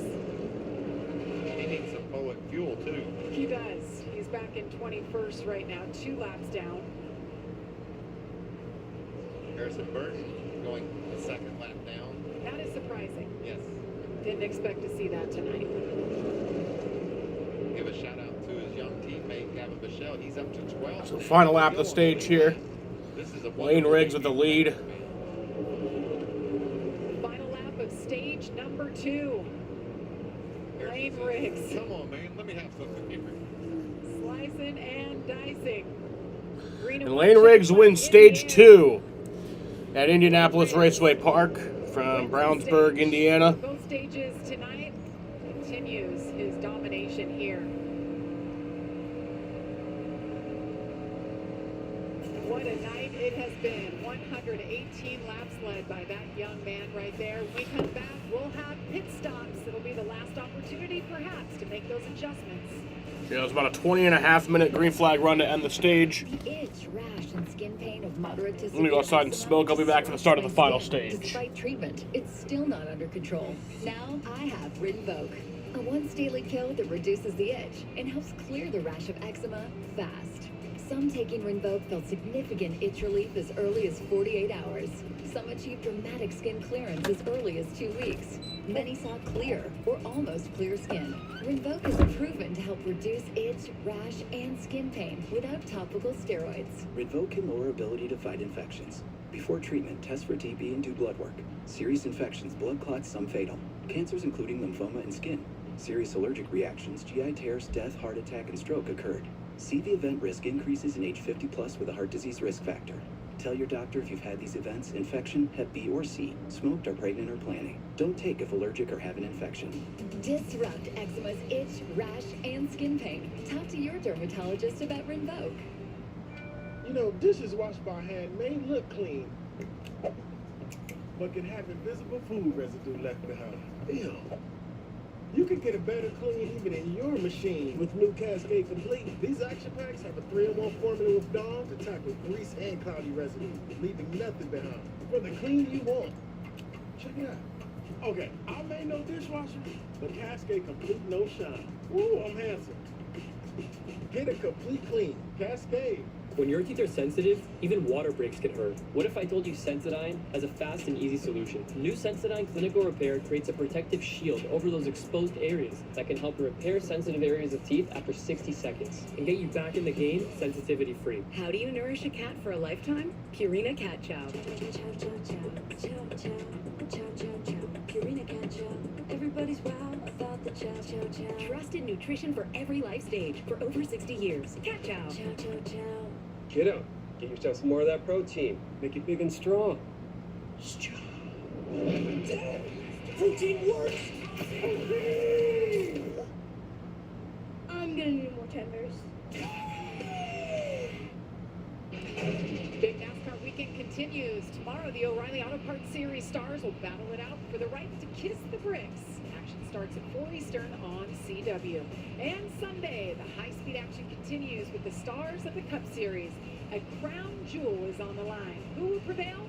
See it at 2 Eastern, only on TNT. And we welcome you back here to Indianapolis Raceway Park. Jamie Little, Michael Waltrip, Regan Smith, Josh Sims, and Amanda Busick with you. It is a gorgeous night. Doesn't get better for racing under the lights. A little short track Friday night action. I like what you're saying, Jamie. Stage points so far. Lane Riggs likes what he's been seeing. He has maximized winning both stages for 20 points. Parker Eatman down there getting 1 point. That's a big deal for that young man making his third career start. Yeah, and those 9 stage points for stage 1 for Christian Atkins is a huge deal. Yeah, even more important with the problems that they had at the end of stage 1 there, after the pit stop and finding out about the alternator issues. And I see Stuart Friesen 6 points, came into this race tied with Tyler Ingram for that final transfer spot into the chase. That was a great 2 stages for him. I know it's only 6 points, but a little bit of a buffer. And now if he can finish it off with a strong end to this race, he can maybe not sleep any easier, but at least have those points with him. This is the money stop, Regan. We think that everything normal, they'll get 4 here, fill her up with fuel, and go to the checker. So you don't want a mistake. You don't want to speed. You don't want to have a problem with the lug nut. This is what it's all about right here. This is why those athletes get paid to do what they do and do it so flawlessly. 2 different leaders tonight. Lane Riggs and Chandler Smith led 2 laps tonight. As they make their way down pit road, they'll be filling up with Sunoco race fuel with zero carbon bioethanol. Josh. Well, Chandler Smith with sentiments most of the trucks in the field can relate to, said, I'm just struggling overall compared to the 34. I need more lateral bite. I need the front end to be more versatile. I just need a little bit more to get to where that 34 is, so to make some adjustments, try and help him out, Amanda.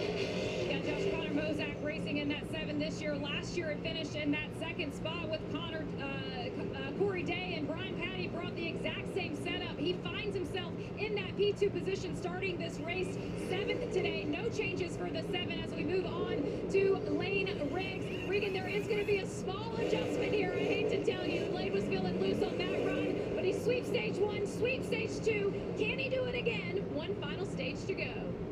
His team got it done. He's able to beat the 7 off of pit road, maintain position. That's just impressive run for Connor Mozak since they started this day. He's been fast all day long. Now he's in a position to try to win a race. All right, let's see if he can finish the deal. 3rd and final stage is coming up next. I'm going to war, baby. Fox Wednesday, the summer's biggest new hit, is Nation's Dumbest. What artist is known for his blue period? I said Jay-Z. Just give me the trophy now. Don't waste our time. It's still a bulldog. Nation's Dumbest is all new Wednesday on Fox.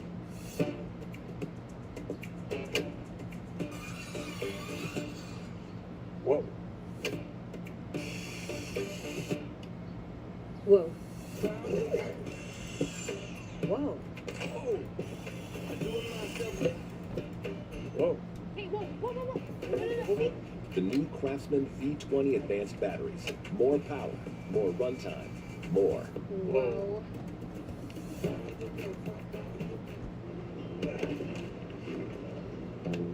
We're all unreasonable about something. For us, it's creating an uncompromisingly delicious bourbon. Handcrafted, consciously made. Maker's Mark. Perfectly unreasonable. I I'm Keegan-Michael Key, and Ore-Ida invented tater tots. Anyone else is just an imitator. Sup, Unc? It's at Keegan-Michael Yee. Tots me. Please, help yourself, young man. Throw it in my mouth. Okay, never even looked up. Ore-Ida, there's only one original. Shohei Ohtani and the Dodgers, Juan Soto and the Mets, or Mariners, Rangers. Saturday at 7 Eastern on Fox. After the crash, when the insurance company says, Deny! how can you beat them? You don't know!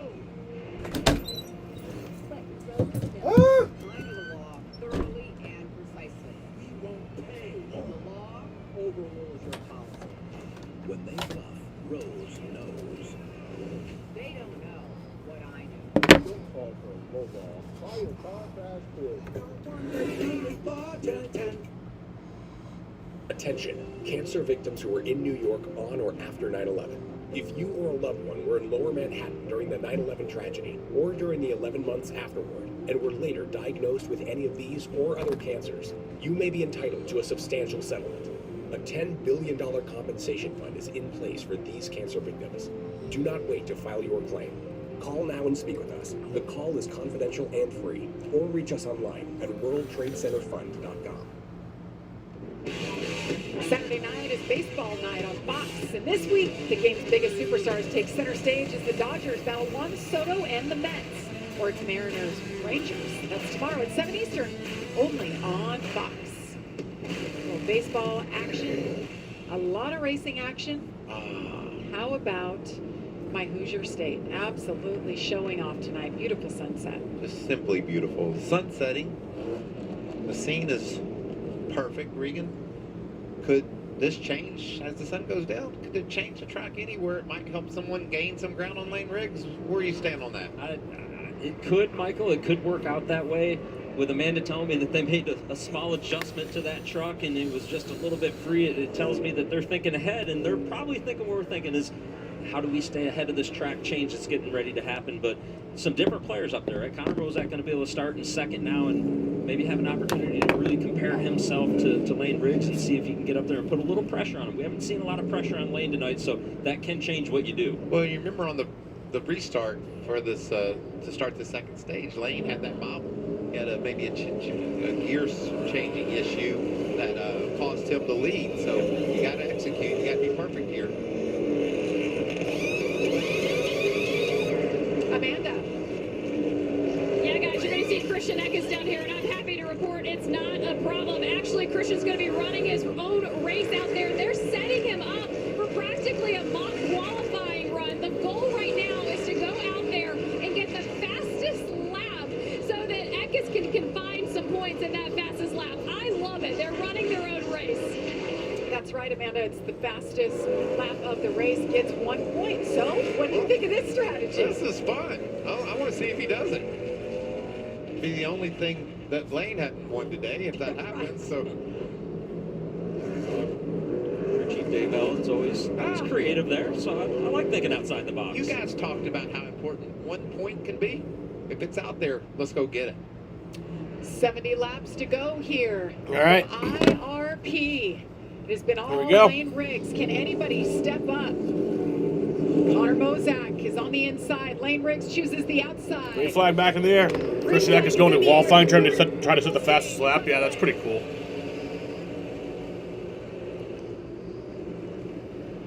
Get what you can, you know. Trying to take advantage of a bit of It's different strategy. Something you would never see back in old NASCAR times. No problem for Lane Riggs. Look at this battle behind him. Grant Enfinger pushing him 3 wide.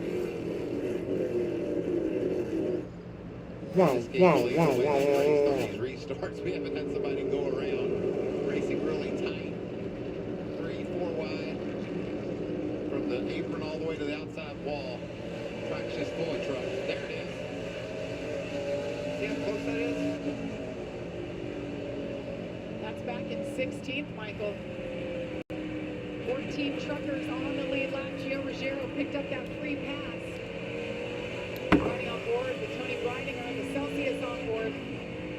Spencer Boyd in that 76 truck. I'm on the high side. There's Frankie Muniz just ahead. You got to commend all these truck racers right now on these restarts, as wild as they've gotten, the 3-4 wide that we have seen, to not have any mistakes, it's impressive by all of them. But we see Ty Majeski, we've talked about him all night long up here battling, trying to put pressure on Nick Sanchez for the 4th position, and Ty just keeps steadily getting that truck a little bit better, and maybe fired off even better yet this time than what he did the previous run.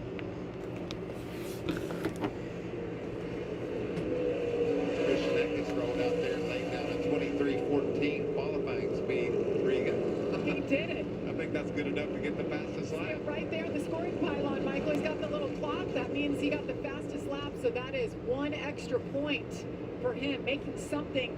He did get it. What they thought could It's have beautiful. been nothing with that alternator issue. There you see Majeski just scraping that inside grass, trying to do something. I mean, it makes sense. Makes sense to me. What he's been able to do tonight. I miss seeing this young man in the truck series. At first, you wouldn't really think it makes a big deal because, you know, there's the reset and he's already above, you know, way above the cut line before the reset. Just a guy that's a pleasure But to be around, right? it actually does matter. You know, yeah, points don't accumulate through the entire season, but every point would, NASCAR Race Control has just said because they took Christian Eckes' truck to the garage, he is not eligible for the fastest lap, so he will not get that extra point. that's bullshit. It was a fun talking point. That's a bullshit. But you gotta try. But every point does matter in your seating. You know, every oh, caution. That's right. Oh, jeez. Wow, big hit for Landon Lewis. Get out, get out, get out, get out, get out. Okay, the fire's out. For contact tonight, Landon had a heck of a streak, going 3 straight top 5 finishes. Landon Lewis with a struggle tonight. it's like a hard hit. He was on fire. When this incident happened. Battling for the free pass position. Oh, another truck, I think. Oh, who's Daniel that? Hemrick. Daniel Hemrick. And you saw the damage to both sides of Landon Lewis's truck, which It's like some indicated that there was another fluid truck got down on the there. track. Well, we talked about how tight these guys have been racing. Both of those. Red Sox are leading 4-3 in the top of the 7th. They were running 18th and 19th. That's big damage. Big damage. See if we can figure out what happened on board here with Landon Lewis. There's Hemrick. Oh, he makes contact with Cole Butcher. And Bam. Just simply nowhere at all for Landon Lewis to go. Some wrecks are just unavoidable, Regan, and that was a perfect example thereof. Just an innocent bystander if you're Landon Lewis and Daniel Hemrick. Those guys are all battling right up there, trying to figure out a way to get that free pass if the incident does happen, and pushing extra hard to try and get positions in that at that point. That's just so sad when you don't do anything wrong and just circumstances takes your night away from you. That's a bullshit thing by NASCAR. For Daniel Hemrick. They'll continue to clean up. Like, why? It's the fastest lap. He got the fastest lap. Just This first big incident of the night. that's some bullshit. Great news. I'm prescribing you Icatide, a new kind of treatment for moderate to severe plaque psoriasis. Just 1 pill, once a day. You're unbelievable. That's unbelievable. Unbelievable, right? I meant The results? Icatide provides powerful skin clearance, and I've seen my patients achieve completely clear skin. It also has a proven safety profile, with Icatide patients reporting side effects at rates similar to placebo. Do you see the... Oh, patient brochures. Yes, Do you want one? Increased risk of infections or lower ability to fight them may occur. Before treatment, your doctor may check you for infections, TB if you need a vaccine, or have kidney problems. Icatide. Ask your doctor if it's right for you. You're unbelievable. Can AI be trusted? Who's going to hit the brakes if we need to? If we all had a voice in this, then I feel like it would be better. Can AI help me be a better teacher, a better mom? Maybe it'll cure some great things, Will it create a group of people that ask more questions?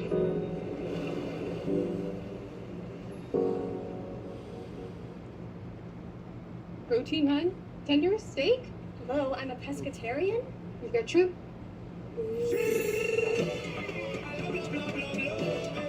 So it's a little under a 3-minute green flag run. Ooh, garlic parm. Red flag is out And there it was. here at 9:35. Yeah, echoing like a sonic boom across history. This country didn't tiptoe onto the world stage. Hell no. We were born loud. Liberty is loud, baby. Something to say? Okay, I'm assuming there was some cleanup to do.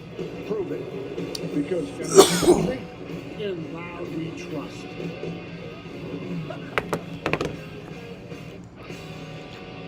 How do you nourish a cat naturally? Purina Cat Chow Naturals. Chow, chow, chow. Purina cat chow. The high-protein, natural way to nourish for a lifetime of wow. Everybody's wow about the chow, chow, chow. Purina Cat Chow Naturals. Chow, chow, chow. Big incident, big damage for 2 trucks here at Indianapolis Raceway Park. Daniel Hemrick and Landon Lewis. NASCAR has brought out the red flag. They have stopped the truckers on the back stretch. Cole Butcher also involved. He was the truck just ahead of the 19 of Hemrick. Like maybe Hemrick and Cole made contact. That's sort of what started it. Pick up Wyman after you see him. Hemrick on the inside. I think he just tried to get it. Maybe got loose. Is that what it looked like to you, Regan? I think Daniel was getting ready to commit to try to go to the inside of Cole. Wasn't expecting Cole Butcher to run the middle to the bottom of the racetrack, and when Cole turned off into the corner, it was a late move by Daniel Hemrick, and when Cole turned to go to the bottom, just not enough time for him to react, right? And he tried to stay off of him. Unfortunately, he swapped ends with his truck, and Landon Lewis just, innocent bystander, and those guys were all right there, as we said earlier, in position for that free pass, and you're pushing a little bit more than what maybe you want to. You're hoping the caution comes out, and next thing you know, you're part of it. This point situation tonight has been all over the place with issues from some of those guys that Regan touched base on at the beginning of the show, battling for that chase spot. See Daniel Hemrick in 9th. He was 8th in points coming in here. So Yeah, cars are stopped on the backstretch right now. It's under the red flag here for some cleanup, some fluids put down on the track Right there that gap is closed up after that crash. for him, and there's still room to lose a couple more spots. Got to get some cleanup based on done. trucks that are on the track with him being off the track. So we'll have to see how it shakes up and who's able to move forward or maybe not move forward of the guys that are behind him. But you just don't want that pressure as we go into Richmond next week, another short track, and as we get down to crunch time here with only these 3 races remaining right now before the chase. He had a good opportunity tonight to leave here and feel like he was pretty well, I know not locked in by the numbers, but in a pretty good spot, and that's not going to be the case now. We saw Tom Majeski sitting there. He's just glad everybody's not talking about his up and down roller coaster season. Currently in the top 5, just quietly, just wants to get to the end of this race, have a chance to win it, and put together for the first time all year 2 races in a row. Wow. Speaking of talking, Michael, weekdays on FS1, Sharp Minds talking everything that matters. Wake Up Barstool, The Herd. First things first, it's sports talk like you've never heard before. That's weekdays on FS1. It's a no-brainer. First things first, those guys have so much fun when they come to the racetrack. They were at the Daytona 500, the Indy 500. They know their racing stuff. They've interviewed every driver. They have a great time with it. I think that's my favorite part, just the knowledge that they have and the pure enjoyment that they have when they're at the track, no matter where it is, whether it's Daytona, Indy, it makes it a lot of fun. Yeah. Wonder This why is not fun. Wonder why we're under red flag. We're not in a dirt track. We are still at Indianapolis Raceway Park. That oil was laid down all over this little short track in Indiana, and the safety guys are out there offering up water to some of the competitors if they need a sip. I mean, kudos to the drivers. You had just mentioned, Michael, about 10 minutes ago that you couldn't believe that they've all kept it straight on these restarts. No incidents tonight until now. With 61 laps to go, the red is out. Something else that'll be interesting after we get this race back going again. These trucks are going to be on, I know they started the race on their qualifying tires, but they're going to be on cycled tires here. And what that means is the tires, for the first time all night really got hot and they got cold. And that can sometimes affect the vehicle for guys in a way that they don't expect. And we'll have to keep an eye on that as it starts to play out, because I wouldn't imagine any of our leaders come to the pit road for any reason right now. So we'll have to see how that materializes. I think it's interesting, Regan. You're kind of going down my road.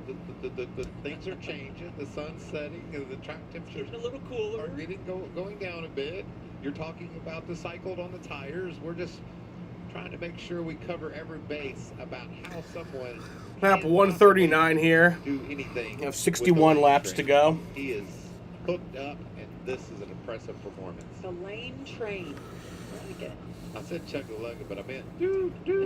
I don't know whatever a train does. Well, I'll tell you what, it's 9:40 and it's finally dark in Indianapolis. Everybody that's from the West Coast comes out to Indy to visit. I'm like, I cannot believe how late it stays light here. So we're finally under the lights. Sun has set, cooling off just a bit. It's been mid-70s all day long. Well, there's one guy that's very familiar with the truck series. To see him back behind the wheel. Raja Karud, let's hear from him, Josh. That's right, Jamie. He's moved on to the O'Reilly series, doing very well up there, but still coming back to support his fellow truckers from the last couple of years. So why'd you want to come back and see these guys compete out here tonight? Yeah, Josh, first I got to say congrats. Your Sixers got LeBron earlier today officially, so God. congrats. Although us Wizards are taking it all the way this year. But taking it all the way this year. We were fortunate to pull here a couple of years ago, and I run pretty well at this place, and it's always nice to come and see all the teammates that I've had over the years and people that I've raced against and worked with. So, just hanging out and being a race fan. And this place is cool. It'd be fun if the O'Reilly series ran here, but you can't beat racing at the big track. So, super fun to watch racing here at IRP. Got a nice crowd on hand, and we'll see how it goes in the end. Pulling for the Spire trucks. They're 3 and 4 right now, so hopefully they can get a couple spots better. We've, of course, well documented your journey over the years coming from iRacing. But what's it been like for you to progress through the ranks, and what's this first season like in the O'Reilly series for you? Yeah, I definitely think it's been a learning curve. Not steep. I'd say it's been very steep on the road courses for sure.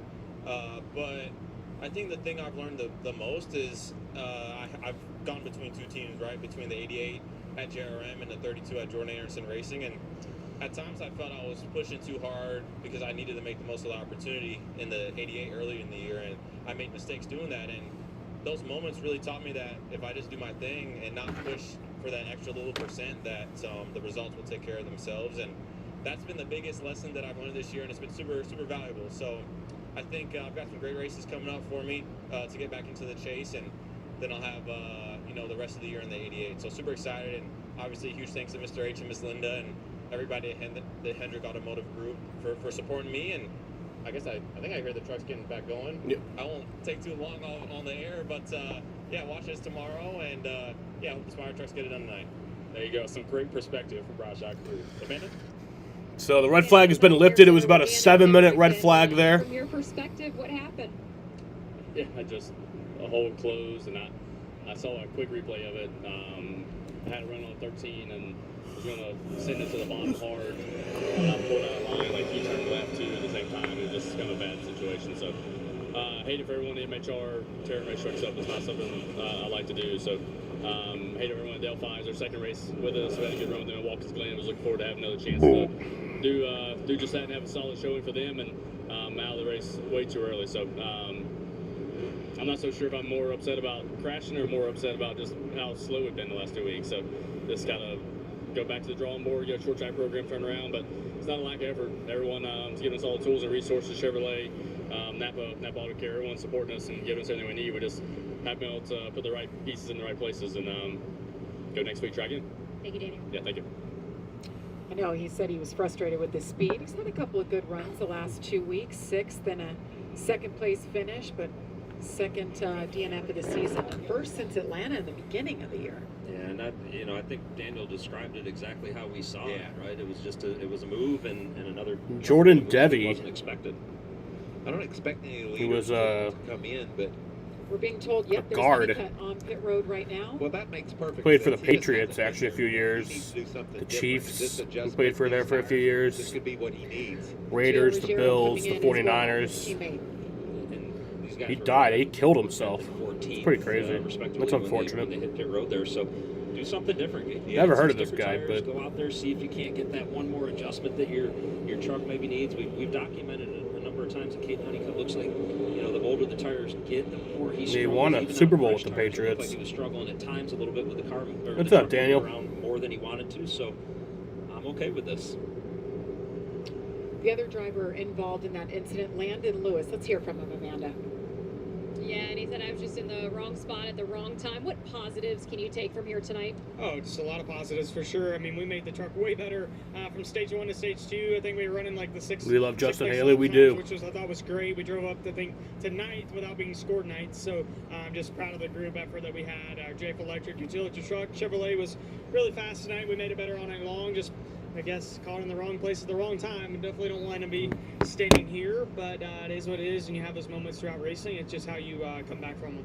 Thank you, Landon and Ron Hornaday, right there off camera to come find his driver after that crash. And he was energetic about his progress, and you saw sort of the other end of the spectrum with Daniel. Remember, Daniel won the short track at Martinsville last year. He expects to be in a position to win races, and he really was never there tonight. And just when you don't perform at the level you hope to, then when a crash happens, especially when you wonder if you could have avoided it, it's just really hard on you. And so it's just the competitor in Daniel, and then just the youthful enthusiasm for Landon, knowing that he couldn't do anything. He was just in the wrong place when the wreck occurred. And think about the unfortunate turn for McNally Hilgeman Racing right now as well. I have one truck that was running in second, another one that was still battling to try and have a good run, and things turned upside down on their night with Christian Eckes having his problems and now Daniel Hemrick as well. One guy that has been picture perfect is right there, Lane Riggs. Last year led 160 laps en route to the win. Tonight he's led 140 laps so far. Chandler Smith, his teammate, the only other driver who has led tonight, led 2 laps earlier. Here we go. We're going to choose it up. Of course, Lane goes high. See pretty much people left and right after that. After Michelle in the 1, still on the lead lap, running in 10th position. Pretty incredible job by that young man. And same with Michael Christopher Jr. up in the top 10. Solid, steady run for him. Parker Eatman, we talked about him early, making his way into a position to get a top 10 finish. And then Kate Honeycutt, Regan, is going to restart 14th. We're going to keep our eye on that 11 truck and see what this strategy play is able to do for him. Definitely, it's going to be fun to watch, how far through the field he can get, where he can get up to, and if it maybe helps his night go a little bit different direction here. Back there with him with fresh tires on row 7, Gio Ruggiero as well. So we'll see what kind of progress they make. It's going to be fun. They're going to be 4 wide. Will we see 5? I think so. I think we see it. Lane Riggs has been so solid in that outside line on the starts. His teammate on the inside once again. Does anybody have anything for Lane Riggs? It'll be 56 laps to go. Green flag's back in the air. 56 laps to go at Indianapolis Raceway Park. It's an accordion effect on the inside line. You see him stacked up all the way to the mid-pack. Lane Riggs to the point.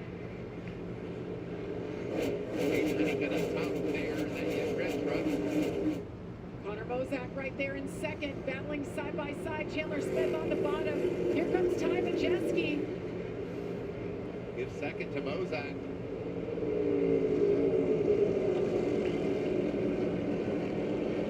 Ty Majeski's going to have to work really hard right here. You see now Nick Sanchez gets to his outside, and his outside appears to be rolling just a little bit right now. When he doesn't have that whole track to complete the corner, he could be at risk to lose more positions if he's not careful. Nick Sanchez has got to be having so much fun. Things didn't work out in the O'Reilly Series for him. The team went away. He's been running part-time, and now he comes here, picks up where he left off, battling up front. He's been in the top 5 all night, running 4th right now. This is a cat we got to keep our eye on. He and his teammate with those fresh tires. Look how low and fast he's able to get down there. He's already got around Gio up to 11. 10th now. That's a good first few laps, right? You pick up 4 spots almost immediately after hitting pit road and getting those fresh tires. He wants wants to get, Caden Honeycutt wants to get as many as he can, as quick as he can, before it starts to level off just a little bit. 52 laps remaining. Battle between Sanchez and Majeski. I feel like we've seen that battle for the better part of 149 laps right now. It just seems like we keep talking about these two side by side. One time one's on the bottom, the next time the other one is. Honeycutt picks up another spot into 9th around Grand Endfinger. He just wants to see these laps roll off green flag while he's got that tire advantage. Interesting if the caution were to come out again, if any of our other front runners decide to throw a Hail Mary just like this team did. Gio Ruggiero hasn't made up much ground with those fresh tires, still in 14th. And I think, Michael, you asked somebody else would decide to do that with 50 to go right now as they're crossing the line. And I think it all just depends on when that caution were to fall, right? And if you're maybe somewhere around Stuart Friesen, Andres Perez, maybe you do think about it if we get another 25 laps in here. And it'll be some tough decisions for crew chiefs if that were the case. See our biggest movers since the restart. Definitely Caden Honeycutt going in the right direction. There it is right there, up 5 spots. He's got 2 or 3 trucks here in a row he can pick off in a hurry. There's Gavin down on the bottom in the 1 truck. Andres Perez.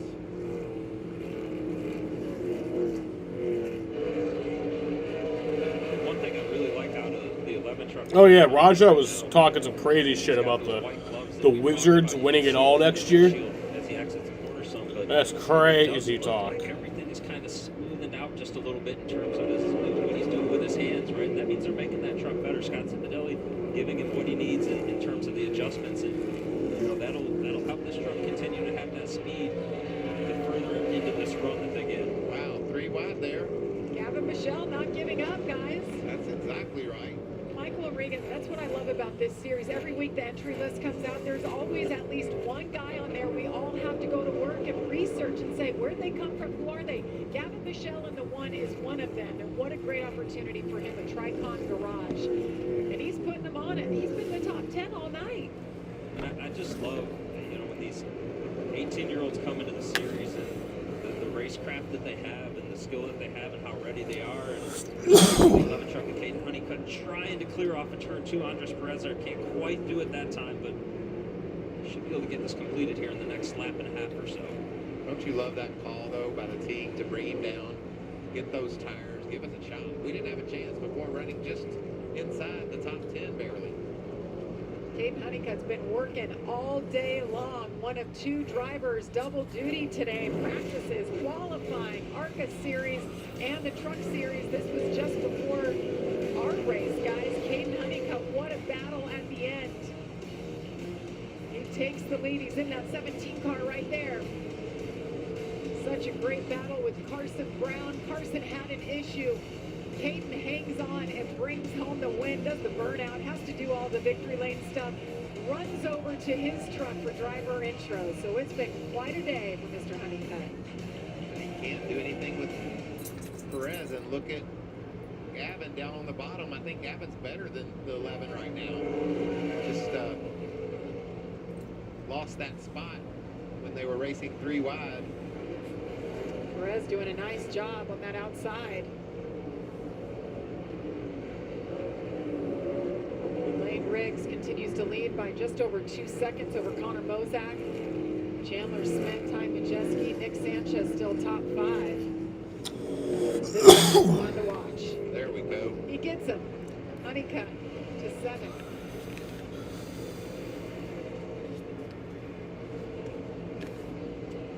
"42 laps to go from Indianapolis Raceway Park. We're going to step aside. You won't miss a thing. We're going box side by side.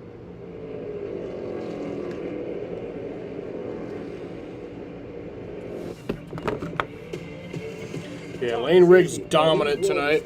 This is a huge match. Go face to face. The 156 of the 160 laps. Well, that's exactly how things get settled here. On the map.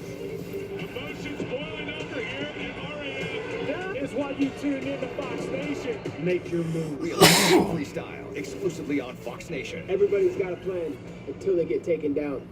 Since the dawn of America, we've craved speed. Pretty dang fast, and we gotta go faster.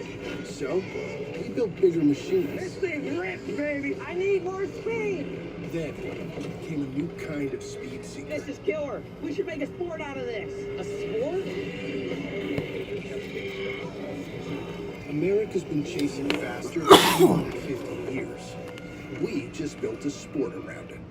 Just when you thought ceramic couldn't get more simple. Just spray onto a clean, wet surface and rinse off to spread the water-activated protection. Get a head-turning shine with Mother's California Gold Ceramic Spray and Rinse. Ceramic made simple. Give it that mother's love. Score big with the DQ $7 meal deal. And for $2, you can upgrade to a small Blizzard from the Blizzard Cup lineup, starring the Biscoff Cookie Blizzard. The $7 meal deal with $2 Blizzard upgrade. Get it delivered in the DQ app. It's Saturday, and you're battling, protecting the plate, working the count. And tonight, you'll get the pitch you've been waiting for. My goodness, Dodgers. How did he catch that? Mets in prime time. Because if it's Saturday night, it's baseball night in America. This Saturday at 7 Eastern on Fox. You want fearless? Take a truck, sprint down the track, and get ready for a fight.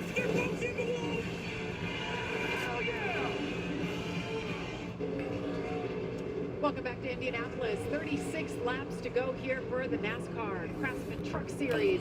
Lane Riggs has now led 162 laps tonight. That's more than last year, and that is a career high.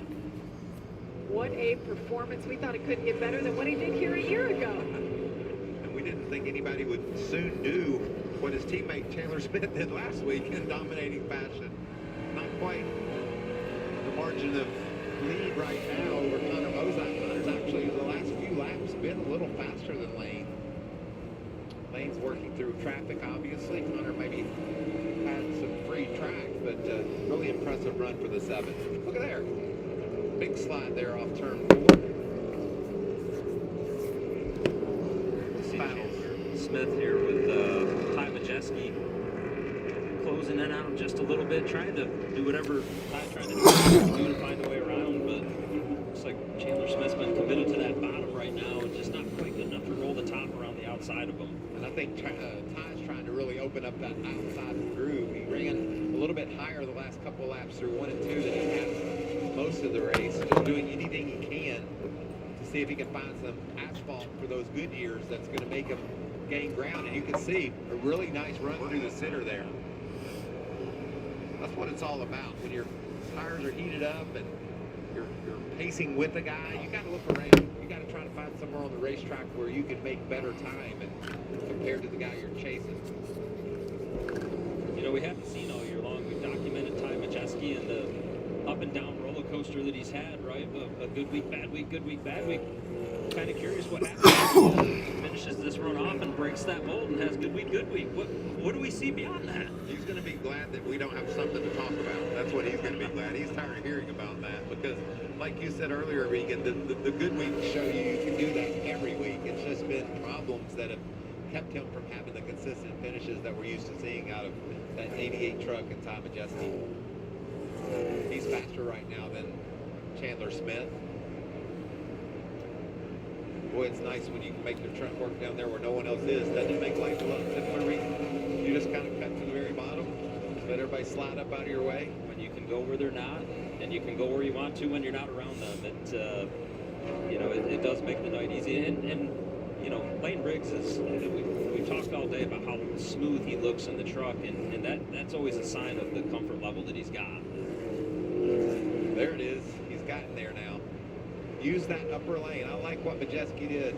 Well, I spoke too soon. He got there. He just couldn't stay there. You can see, though, he's figured out a way to get his truck in a better position by running that extremely high lane. You see Chandler Smith tried to adjust his line, tried to go to the high side to maybe throw him off just a little bit with it, and Ty was able to still get back door to door with him. He's going to be a lot closer this time on the exit of the corner. Chandler's not going to be able to use the track, and this should be it right here. Ty Majeski told our Josh Sims, this is the night they're going to break this streak. Anytime he finishes in the top 10, he finishes about 25th or worse. He finished top 10 last week, and he's been running here top 5, running in that 3rd spot. Josh. And Jamie, it's funny about the graph we talk about for Ty Majeski, because also when I talked to him earlier, he said this time last year, I was about 20 points out of the chase or the playoffs at the time. So this year, despite the up and down season, it's actually been much better. But also this time last year is when he really caught fire, given the short tracks they had ahead. And he's poised to do the same thing that is this year. Yeah, it's interesting. He's had quite a few top 10s, but he's just had so many of those poor finishes that they're trying to clean up.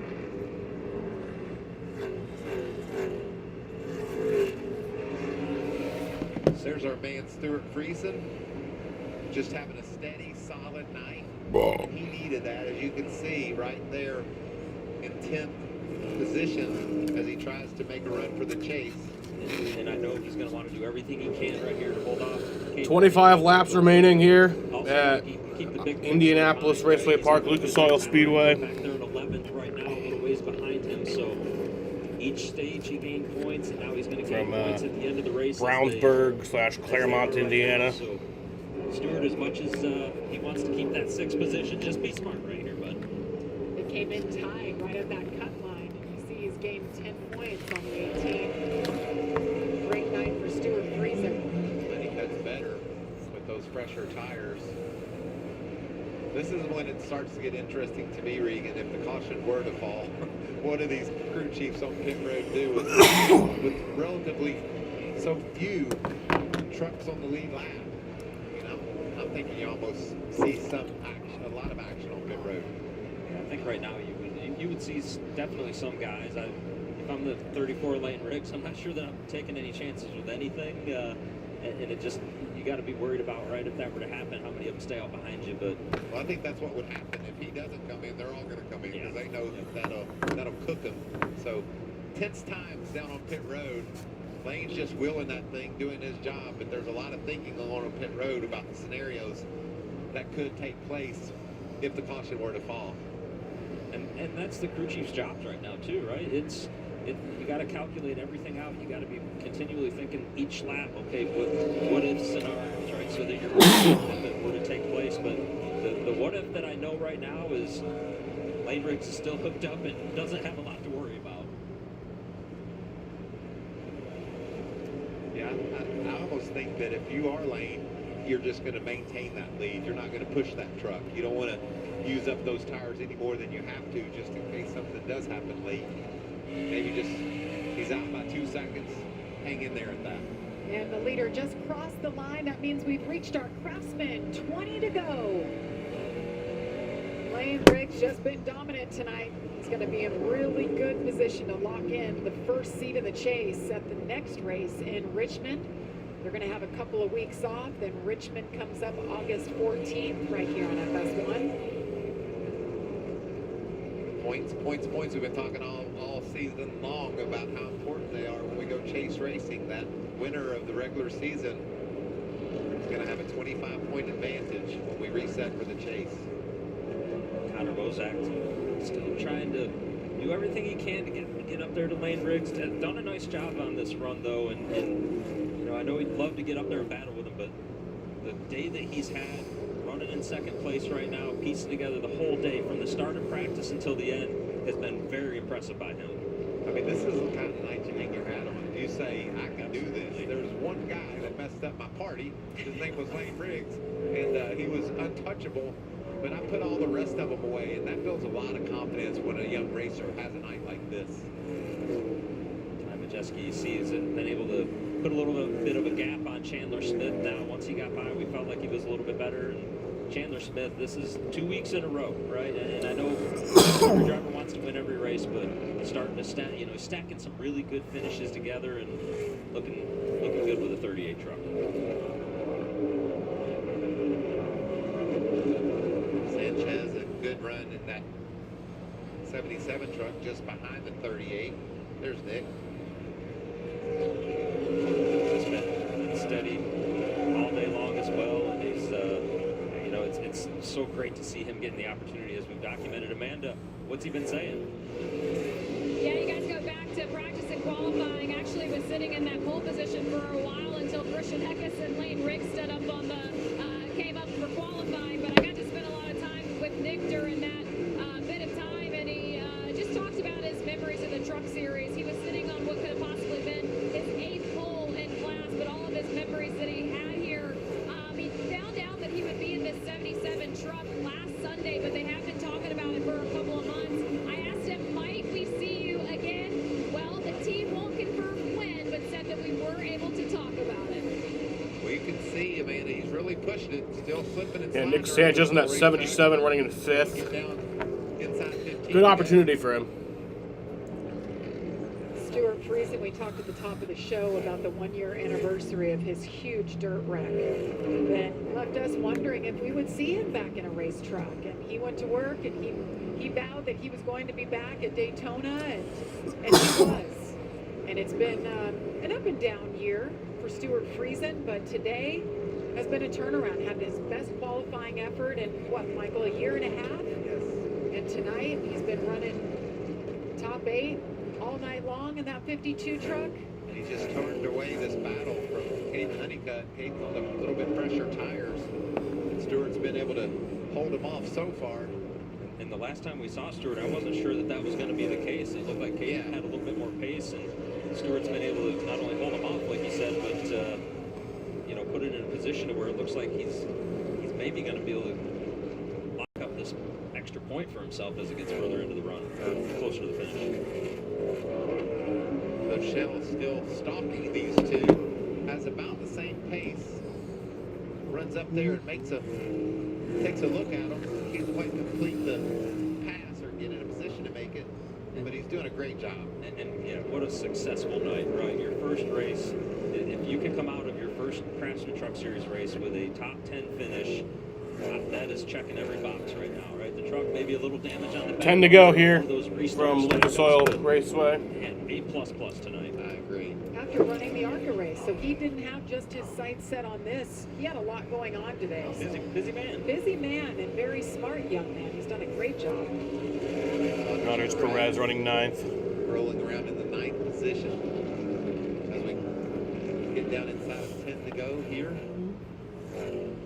Wasn't really sure what to think of Andres Perez after practice and based on the speed that he had shown, but did a nice job in qualifying to have a good lap, and he's been able to parlay that into the race and show some good speed. And right behind him, Grant Enfinger, of course, won a couple weeks ago.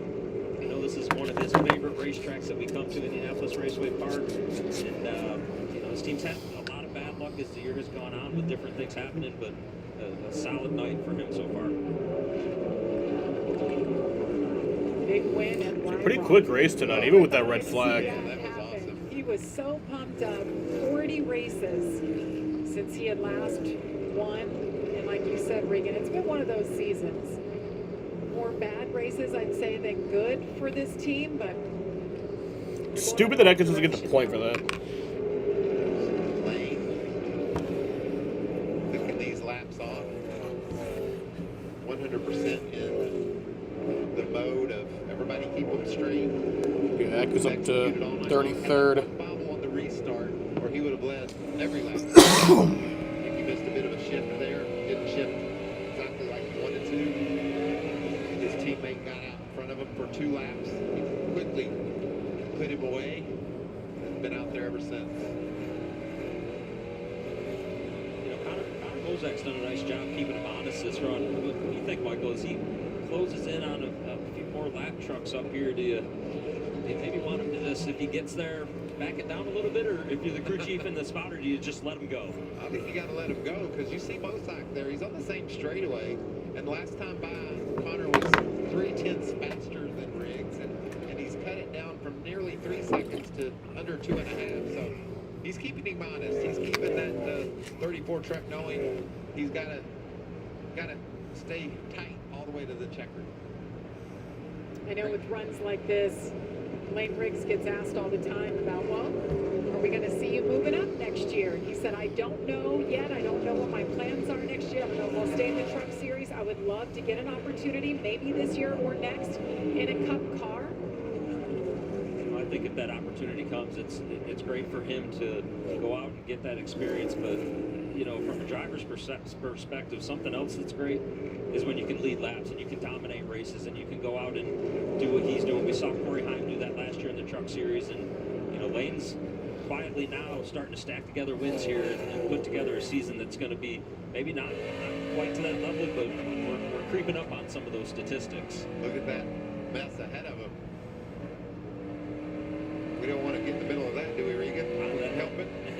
That was the traffic I was alluding to a moment ago, and 2 to go. 2 laps to go here at IR, people. 2 laps remaining. It's under 2 seconds. Oh, whoa. Oh, we got a crash. Oh, no. The 9 got into the wall. Or is he just got a... Call the caution. Right rear damage to that. Call the caution. Could be fun. Right side. Not going to. NASCAR keeping an eye. They haven't pulled the flag out yet. Final lap coming up. White flag. And you see the white flag right there. Final lap of this race. Chandler, Smith back behind him in 4th. Ty Majeski, Connor Bones. Lane Riggs coming around. Out, but nobody has been able to touch the 30. Been untouchable all night. But all but 2 laps. And he's going to come around. Oh, and he wins at Lucas Oil Speedway, or Lucas Oil Raceway.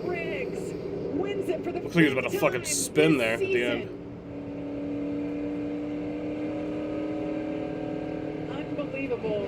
What a performance. Butt whipping tonight.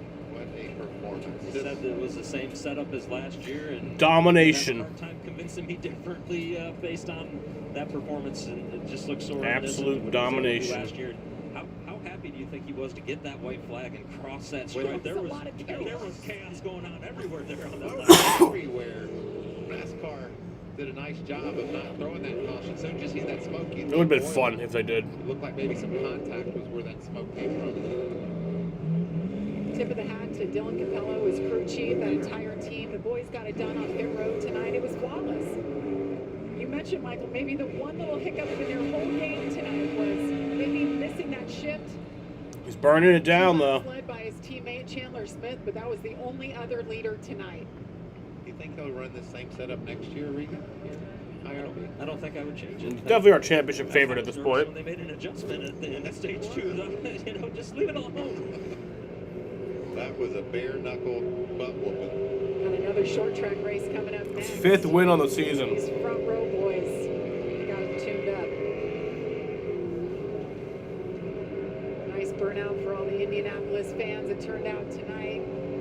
Sold out crowd. And he loves burning it down. I appreciate the fact that he has some good burnouts. He and his team at a tough racetrack to go out there and lead the laps that he did and do what he did. Back-to-back years right here at Indianapolis Raceway Park. Fans like what they saw.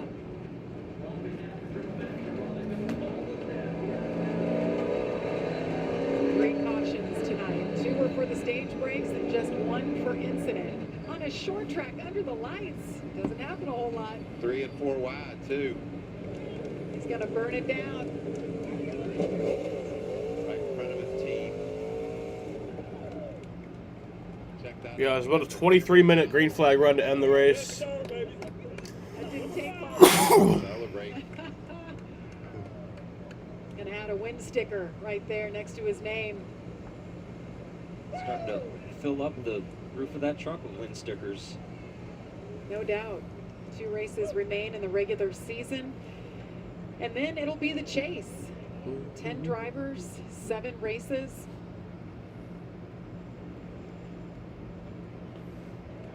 It's got to be very gratifying, not only for that young man, but that race team to put together a truck that flawless, to execute on pit road like they did. Every box checked.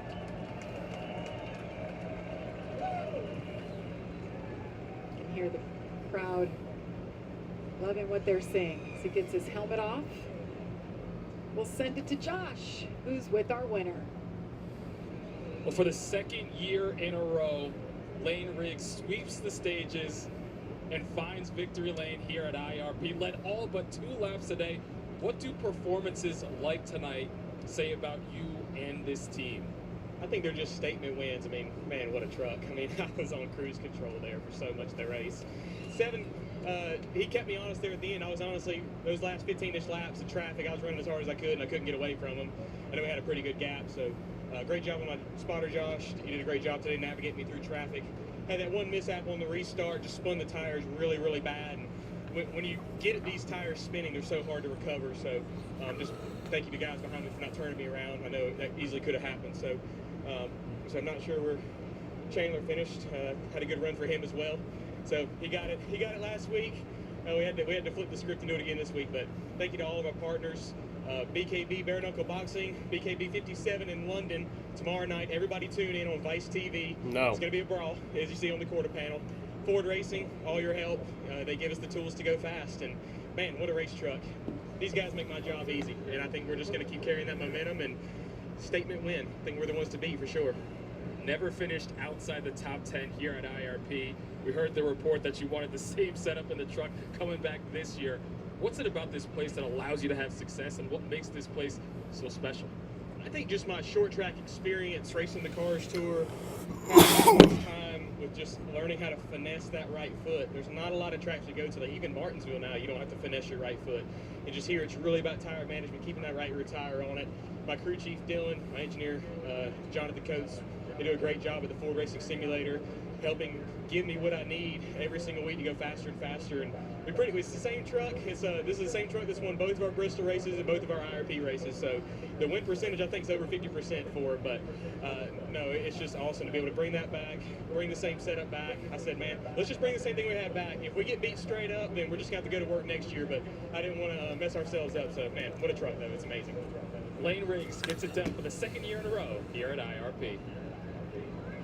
And with 2 wins on the season and now 8 top 5 finishes, Chandler Smith finished 4th tonight. Into the chase as the 3rd Clinches truck himself into on the chase. season. Where does that set your sights now, Chandler? Truthfully, my sights aren't any different than they were a few weeks ago. We wanted to go out before the chase goes and starts and try to collect as many wins and stage points as we can possible to have good momentum going into the chase. But nevertheless, top 5 finish today. Truck wasn't really never where I really wanted it to be. And the few times that I did contend for the lead with Lane, it was just, man, I just couldn't contend with the 34 truck tonight. That truck was very similar to how I experienced last week, so I understand what it feels like being on the recepted end now. So congrats to 34 crew, happy for them, proud of them, and all Front Row Motorsports. Back-to-back wins 2 weeks in a row. It's really cool for the organization, and looking forward to. I think we got a little bit of a break now, which I'm not really looking forward to that, but looking forward to the next few races coming up. We'll see you then.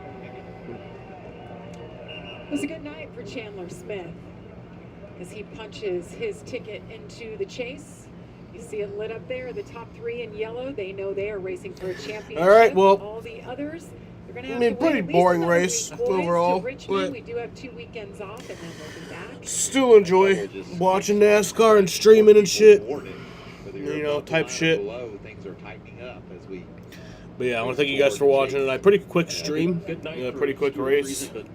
Also take a But look I'll be live tomorrow in 8th place, had some trouble for the at the end of O'Reilly race at the big track, there, and, Indianapolis Motor definitely Speedway. you want to have happen. Yeah, let's see what happened here, because we weren't sure. The most famous racetrack in the entire world. Because of that moment right there for Grant. But yeah, well, thank you guys for watching. Congrats to Lane Riggs.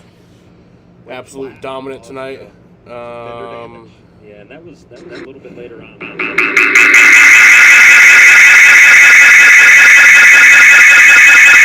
don't want to give up any of those points.